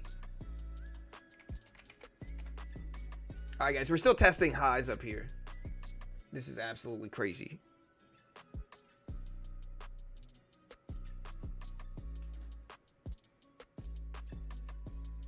What? Oh my gosh, dude.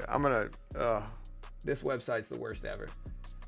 I'm not gonna say which one it is, but it's the worst ever. Never do it. Never, ever, ever, ever use this website ever.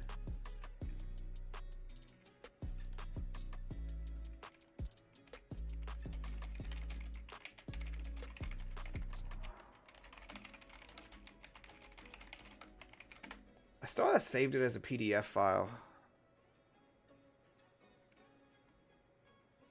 All right, guys, we're still testing highs up there at 22.5s. So we're still up there.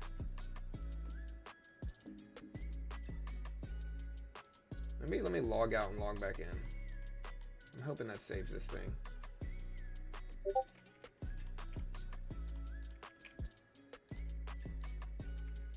Still testing highs up here. Market opens up at 8 minutes, guys. 8 minutes.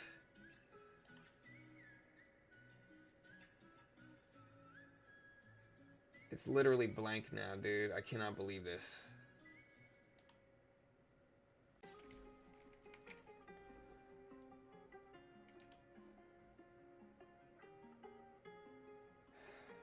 How in the world?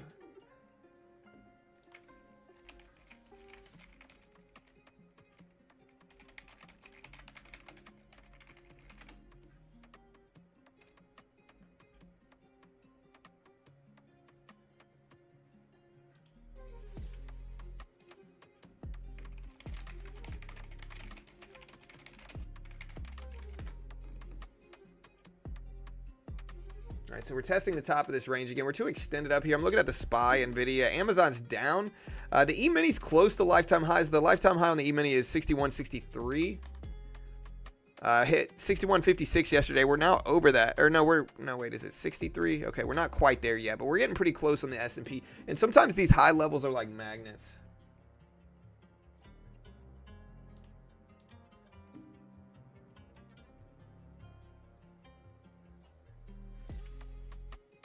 Oh, yeah, we got services. I forgot about that. You're correct. I need to change the stream. We got manufacturing and services PMI.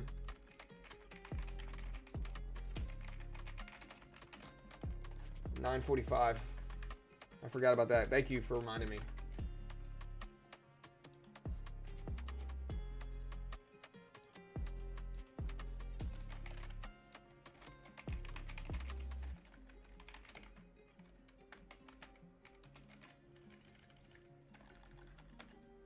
Appreciate it, because honestly that's helpful, because I probably would have forgot based off of my taxes.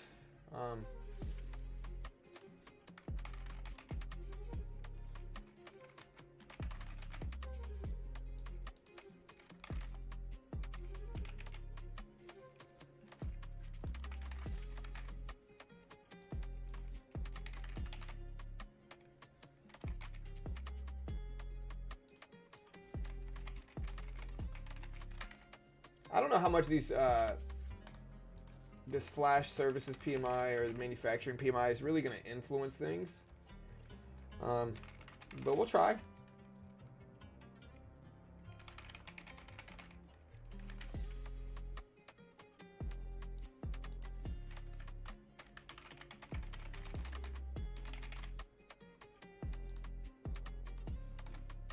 All right.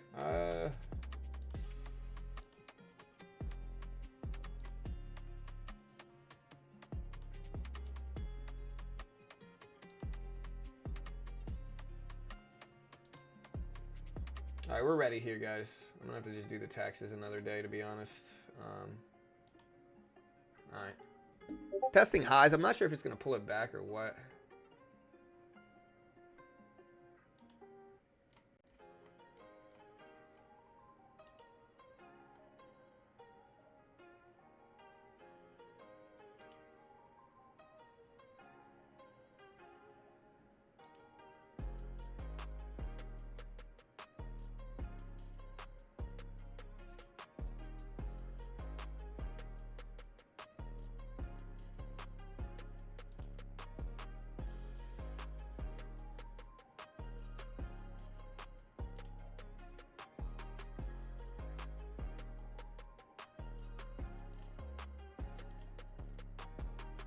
Sorry, I gotta turn the screen off for a second here, guys. Just because I'm about to open up some documents. I don't want them to like flash on the screen. Okay, now when I download it, it works. Weird.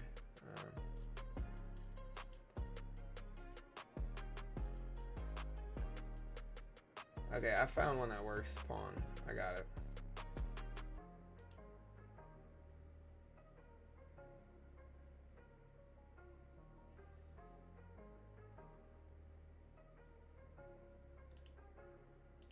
All right, guys. Hey, 3 minutes. 3 minutes. There we go.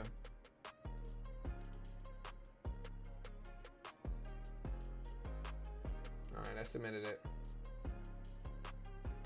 Finally. Okay. All right, we're pulling back a little bit, testing that previous high up there. I'm curious to see what happens.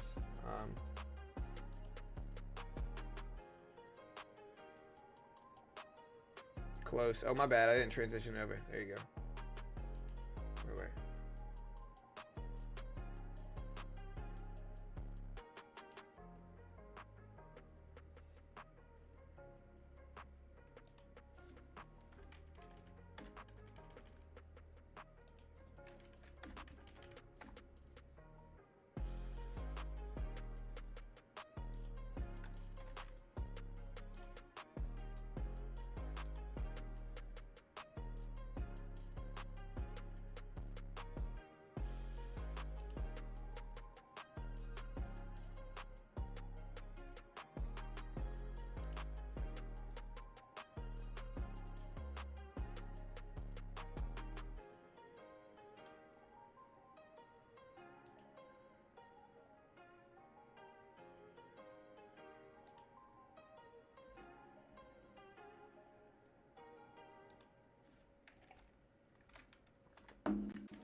All right. Decent little pullback here, though, to be honest. We're starting to move.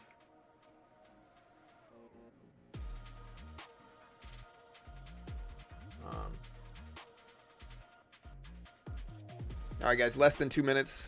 Amazon dipping down. It's at 234s. All right. I finally freaking did it, man. Taxes. I hate them. All right, we're done.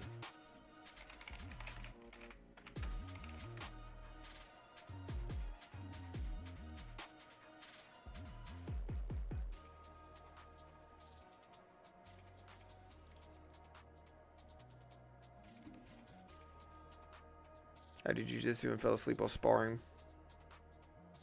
That's pretty bad.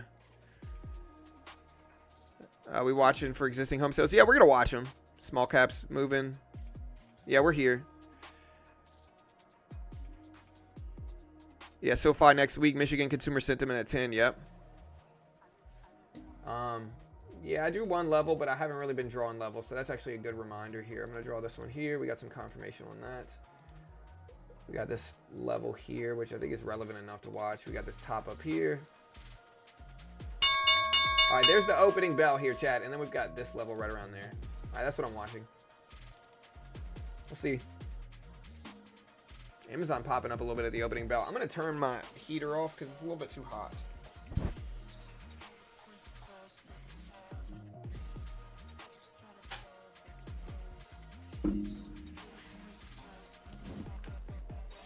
All right, we'll give it some time.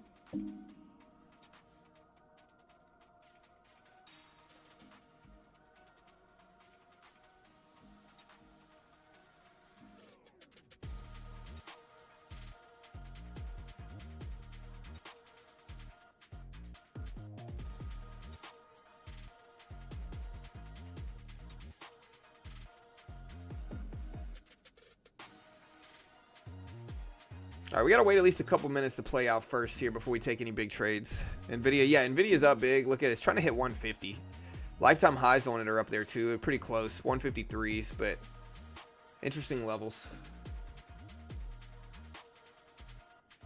I'm gonna buy this, and then we'll maybe add a little bit to it. It's a little early for me, but it's a combine account, so we can take the risk and be okay with it.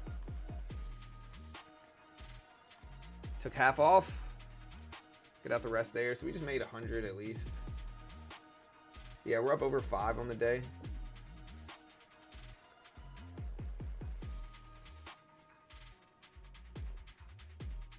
What a retracement.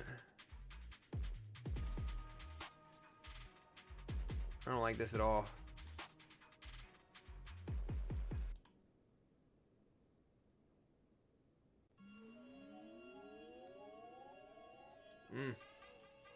Way to give back all the profit I made in about 30 seconds. It's a combine account, so we got to take our risks. All right, let's take it. We got the support level. I'm trying to get this out of the way so I can actually trade my live account. I was hoping we get a big run based off of that 200 exponential moving average right there. And Nvidia's close to the all-time highs. And so is the E-mini. So I was hoping we get a run today, but it looks like I'm just getting punished on this account. Man.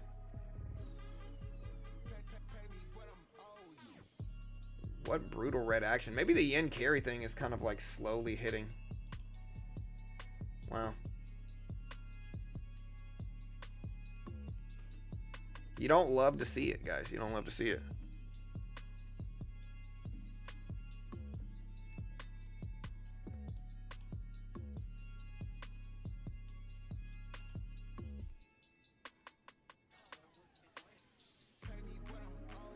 I'm still optimistic.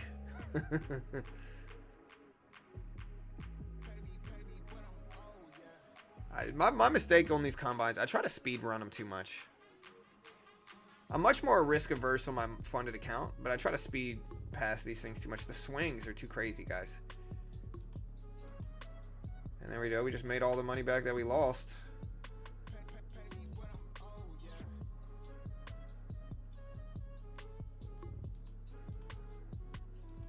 Now we're green on the day. What a whirlwind. I told you I was optimistic.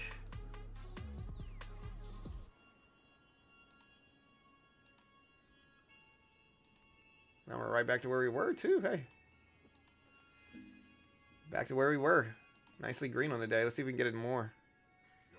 If we get a big retracement, I'll buy one. We'll take one. I need to limit size, so we'll maximize our size to 2. That's it. There we go. There we go. All right.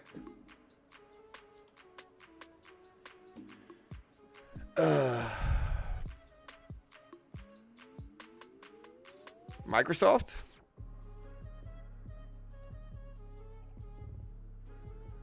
Not sure you had great risk reward on that trade. I don't know. I liked it. Again, we're gonna pivot to two sides. When I start to buy in 5 contracts out the gate like that, especially like 5 minutes into the open here, that's what ends up punishing me. So we're gonna take 2 contracts here. We're gonna max our size at 2. I think it's gonna limit our risk a lot. And if we break down underneath here, we'll cut it. But we'll be patient on the rest. Yep. All right, took half off, locked it in. Quick retracement though, but we'll give it time.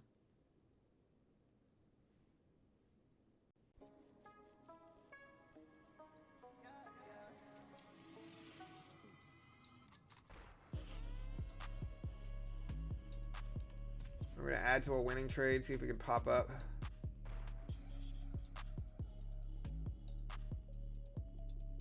All right, took half off. About 4 on the day. This is our last contract though. We will cut this one if it doesn't hold. Yeah, we're gonna have to get out there. So we ended up making money on it, I think. E-mini's ripping up towards highs of the last few days, but I'm gonna wait. See, we're back. So remember guys, I talked about this range here. Big range, big range, big range, big range. And I said range choppiness where you could essentially buy at the bottoms here, short at the tops, and just ride the range since it's Friday. That has actually played out a decent amount today, so far at least. I don't know if it's going to continue to play out. I can't guarantee anything. What's up, Sam?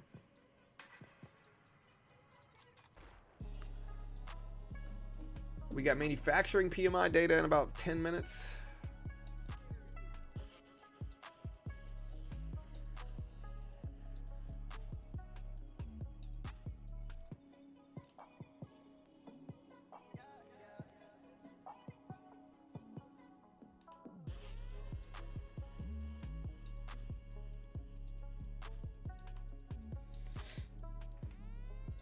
All right, we're still green.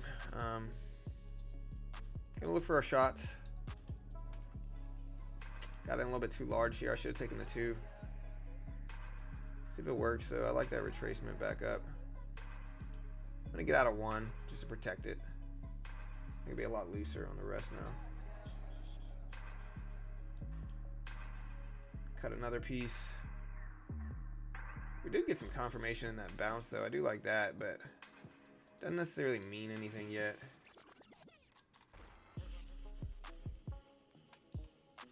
Add to it now.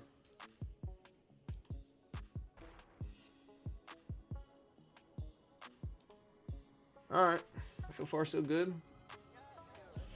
Spot moving up.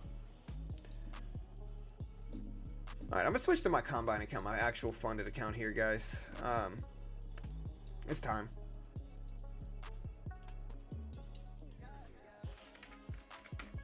I gotta draw some levels here though, so bear with me for a second, pun intended, I guess.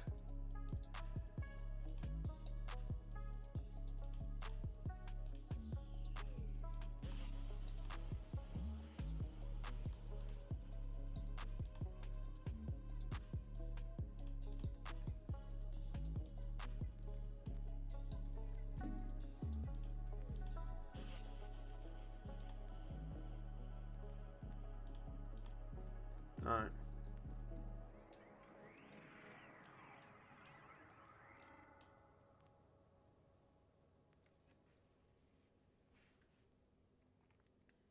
Look at that breakdown. All right, so we're gonna start buying this dip now that we're at the bottom on our funded account.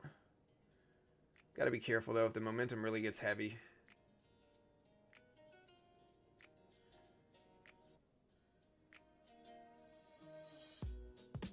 Retraced up a little bit. Let's see if it holds. Took half off.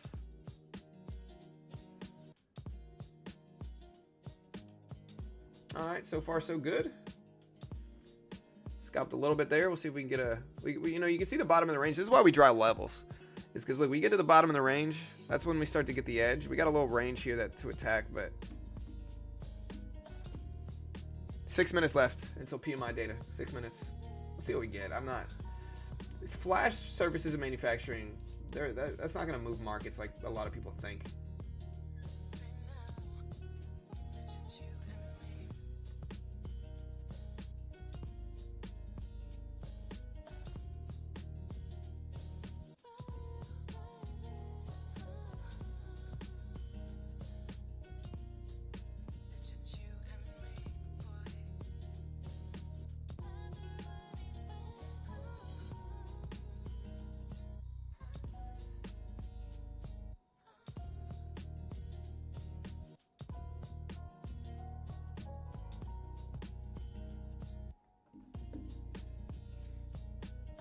Alright guys, so we did rebound a lot at the bottom range here. We've been chopping all morning. I'd like to think that the chop is going to stop.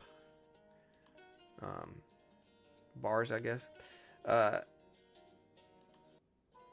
I'm going to go ahead and short here. The risk is if I'm wrong, it could obviously go the other way. And I'm also shorting the 200 exponential, which I don't necessarily like here, to be honest, in hindsight. But I think we got a little edge that we'll try to attack. Yeah, I think we got to cut that now. So gave it all the way back here. Now we're down 20 bucks or so on the day. Got time though. Maybe I just chose the wrong side. I will buy this though here. Let's try it. We got a couple minutes left.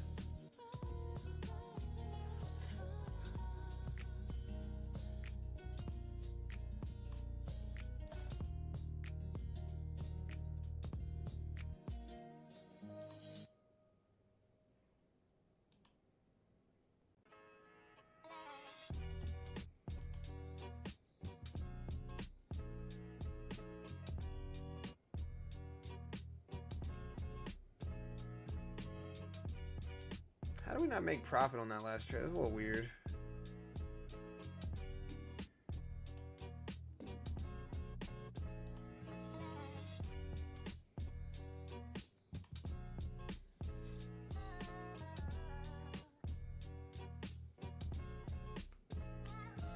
I'm optimistic here. I'm trying to take larger size in my actual funded account, but I also don't want to, if I'm wrong, I could really be wrong. I like the 200 exponential as a support spot though, so we'll give it our time and try to let it like work for us a little bit here. There we go. Nice. Okay, we'll let this last thing work. There we go. Green on the day. That 200 exponential support right around this one is a pretty good one, so probably could have held longer in hindsight, but it's all right. Why do you need funded accounts? Well, they're kind of like, I'm kind of like Thanos, and they're kind of like Infinity Stones, you know. Look at Amazon pumping up. Amazon looking great. 3 minutes left. Chat, 3 minutes left. Market's ripping up here too.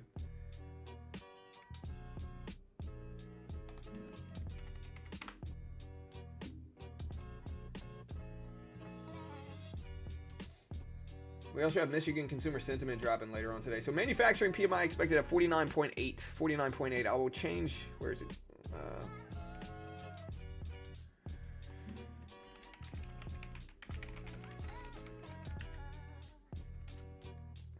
Expected at 49.8.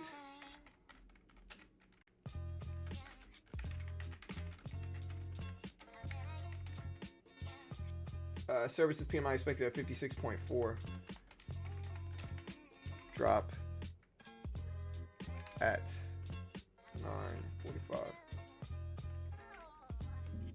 put this up on screen so you can kind of see it here. This releases in like 2 minutes. I'm going to stop trading until it comes out too. Look at that big candle there too, man. Wow. Again, we also have existing home sales in 10 minutes. Not the biggest release. And we got Michigan consumer sentiment data too.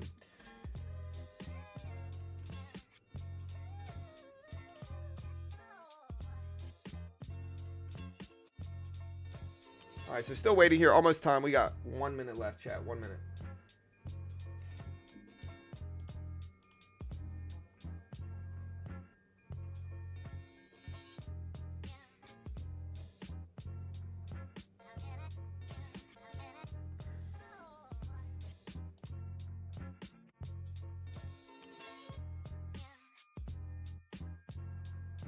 20 seconds, guys. 20 seconds. The expectations are right below me right here.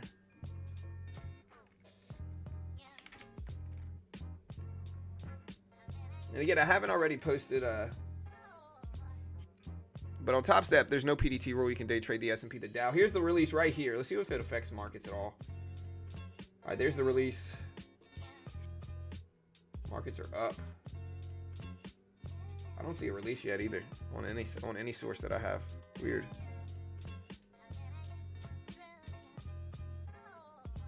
E-mini just broke highs too. Weird, guys. I don't see it yet. Okay, there we go. So, yeah, I don't see it yet. Strange. They're late. They're late. Market's ripping up, though, but they're late. I'm showing late, at least on my end. I don't see them anywhere. Weird. If you guys show it for once, let me know. I don't see it on my end. 52.8. Okay. Yeah. Maybe.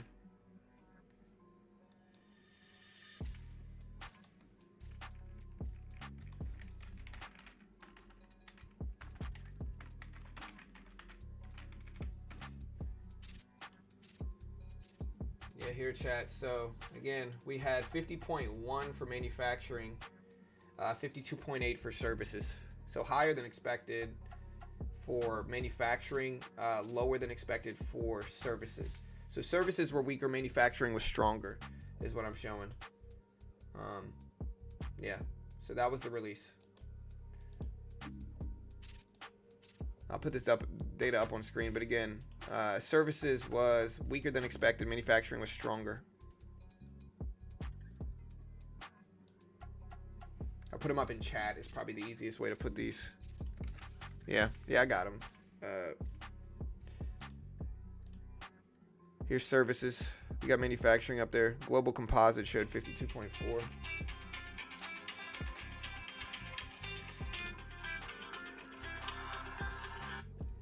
Hello?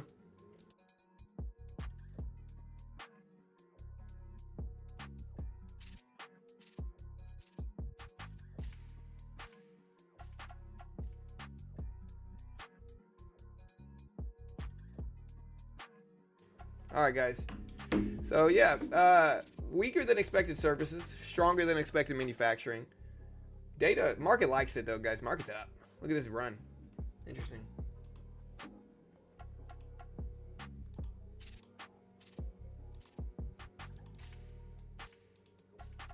The next one we have coming out here is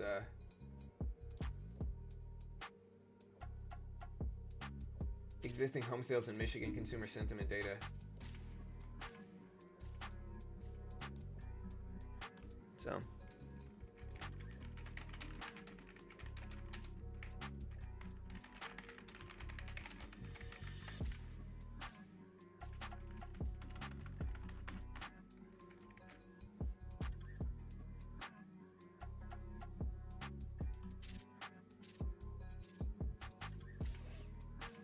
all right, we are ripping up though. Look how strong the market is.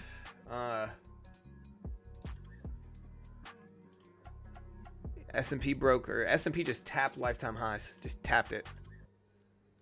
Old tap, tap, tap-a-roo. If you know the movie. You know. Part of that makes me kind of bullish here, but it's kind of like buying high. So we'll play with it. One contract, maybe add to two. Sometimes these highs can be like a magnet. And so that's kind of what we're looking to play here. Took half off. I'm going to go ahead and scalp that little move there. Try to build up a decent cushion on the day before we take larger risks.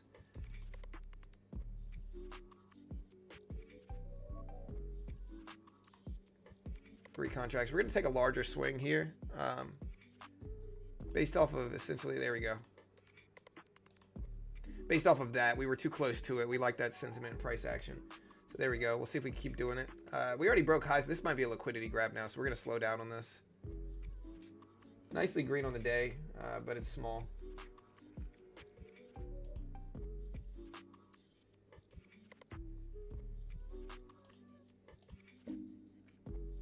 Yeah, just tap it in. The Dow's not doing anything. The Dow ran yesterday. It really did.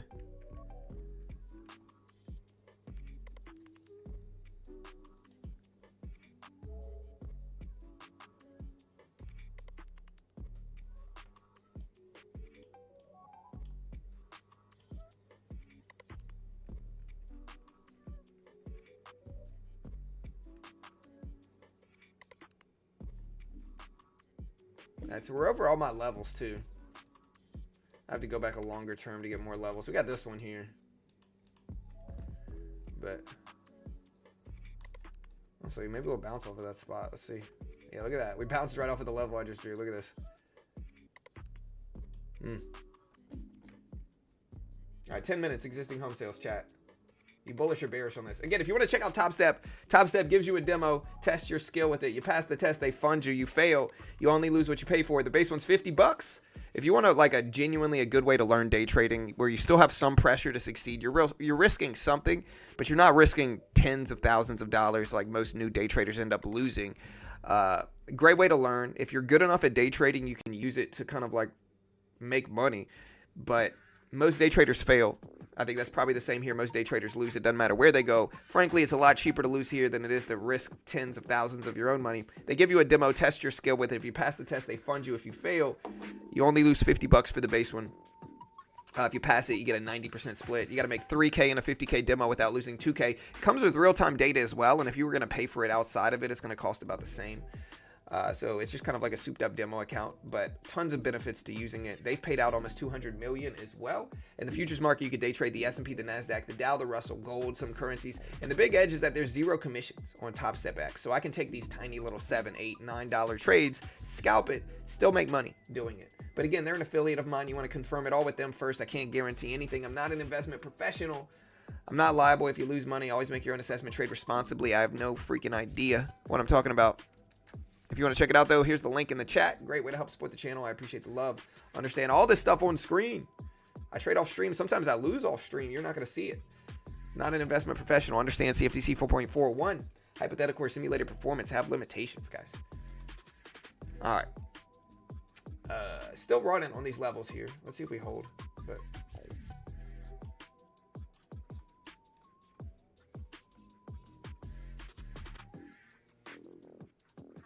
green nonetheless. We're green on the day. Not much though. I'm optimistic and I want to see it run, but I also understand like we're at the top of the range and extended. Let's watch the S&P. I feel like the S&P really wants to break lifetime highs though, so I'm gonna buy one here and then maybe scale in. And I know this is the NASDAQ, so it's a little different, but it's the same stocks and to a certain extent. We're going to add 2. Take half off there. See if we can break this high. It's kind of like a magnet. Once we get here, we'll load it in. Take it off. Get out. There we go. All right. So far, so good. So far, so good. Amazon breaking highs of the day as well. Again, there goes the S&P E-mini testing it. I think it wants to break it. It's like the highs of the day today on the E-mini are like $1 under. Oh no, we actually broke. Oh wait. Yeah, we're like $1 under the lifetime high. So, well, we were right about our direction here. That's good at least.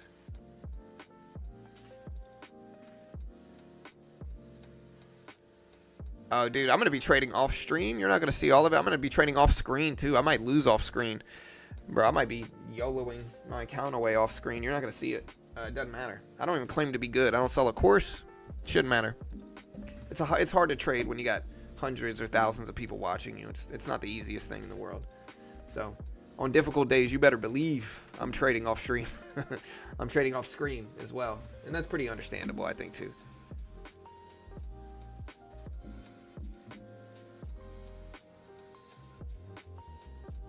All right, guys, we got 5 minutes left.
right, so we are dipping down some here. We got 4 minutes left. We're going to cover the last little bit of economic reports. And we're going to pop one out of here.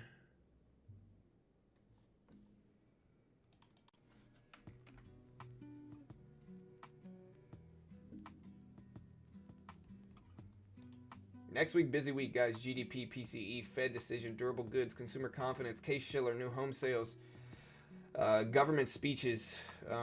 So, yeah, busy next week. Be ready. I'm ready.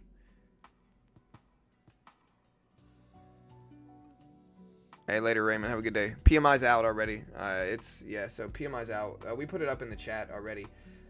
Manufacturing came in stronger. Services came in weaker. So manufacturing came in stronger, services came in weaker for the day. Is what happened.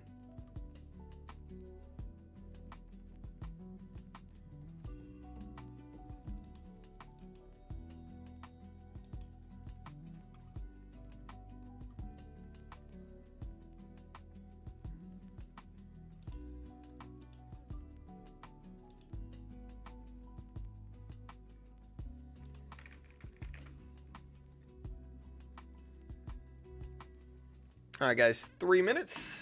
3 minutes.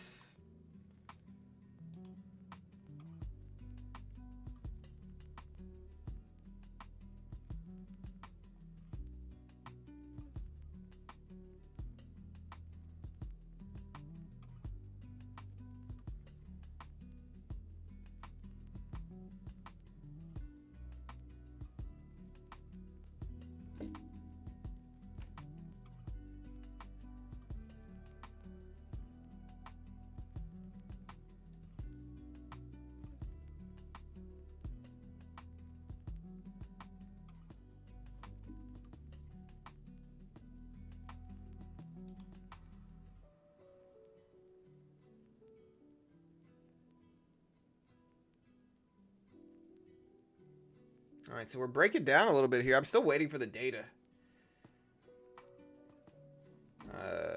Still waiting. I use a bunch of different ones. I don't have a Bloomberg terminal. I'll put it that way. You know, people have accused me of having Bloomberg terminal. I definitely don't. Like, look, Bloomberg terminal's like 30 grand a year. I'm good on that. I guess I could write it off actually, but like, I'm good.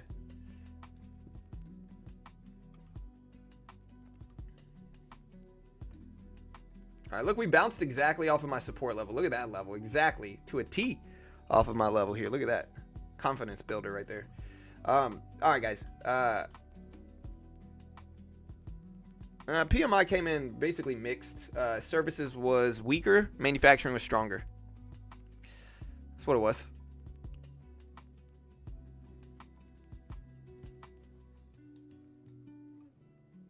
Again, coming from the gatekeeper of YouTube. What a ridiculous thing. Again, it has to mean they're like trying to stream and they're struggling and like they think that I'm stealing all their views or something. Like the reality of it is like, dude, like people try to copy me, but it's super saturated. It's not easy. Like I got in early.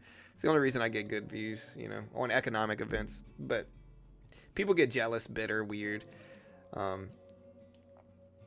got a lot of people that reach out to me and they want to like collab, but they're people who have acted incredibly like suspect historically. Like they've like created fake accounts pretending to be other people, like trying to throw me off, just being weird. And so I think sometimes when you refuse to collab with them, then they get even weirder, right? And they start blaming you for failures. Just, you know, I just kind of avoid it. All right, guys, we got 20 seconds. 20 seconds. Y'all are like my therapy here, though, guys. Y'all are like my therapists. Hey, here we go, guys. Here we go. Existing home sales. Let's see if it affects the market. All right, here's the release right now. 5 seconds, really, 5 seconds. And all right, so here's the release right now.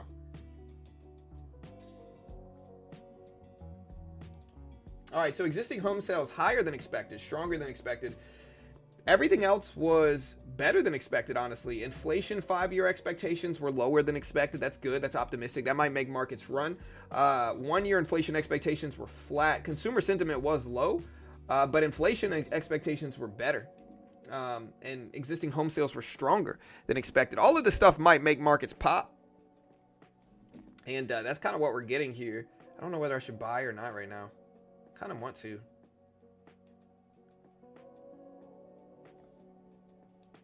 I'll wait. I like that retracement. All right, we'll try it. 3 contracts. We got a cushion that we can use on the day. Let's see if we can pop back up here.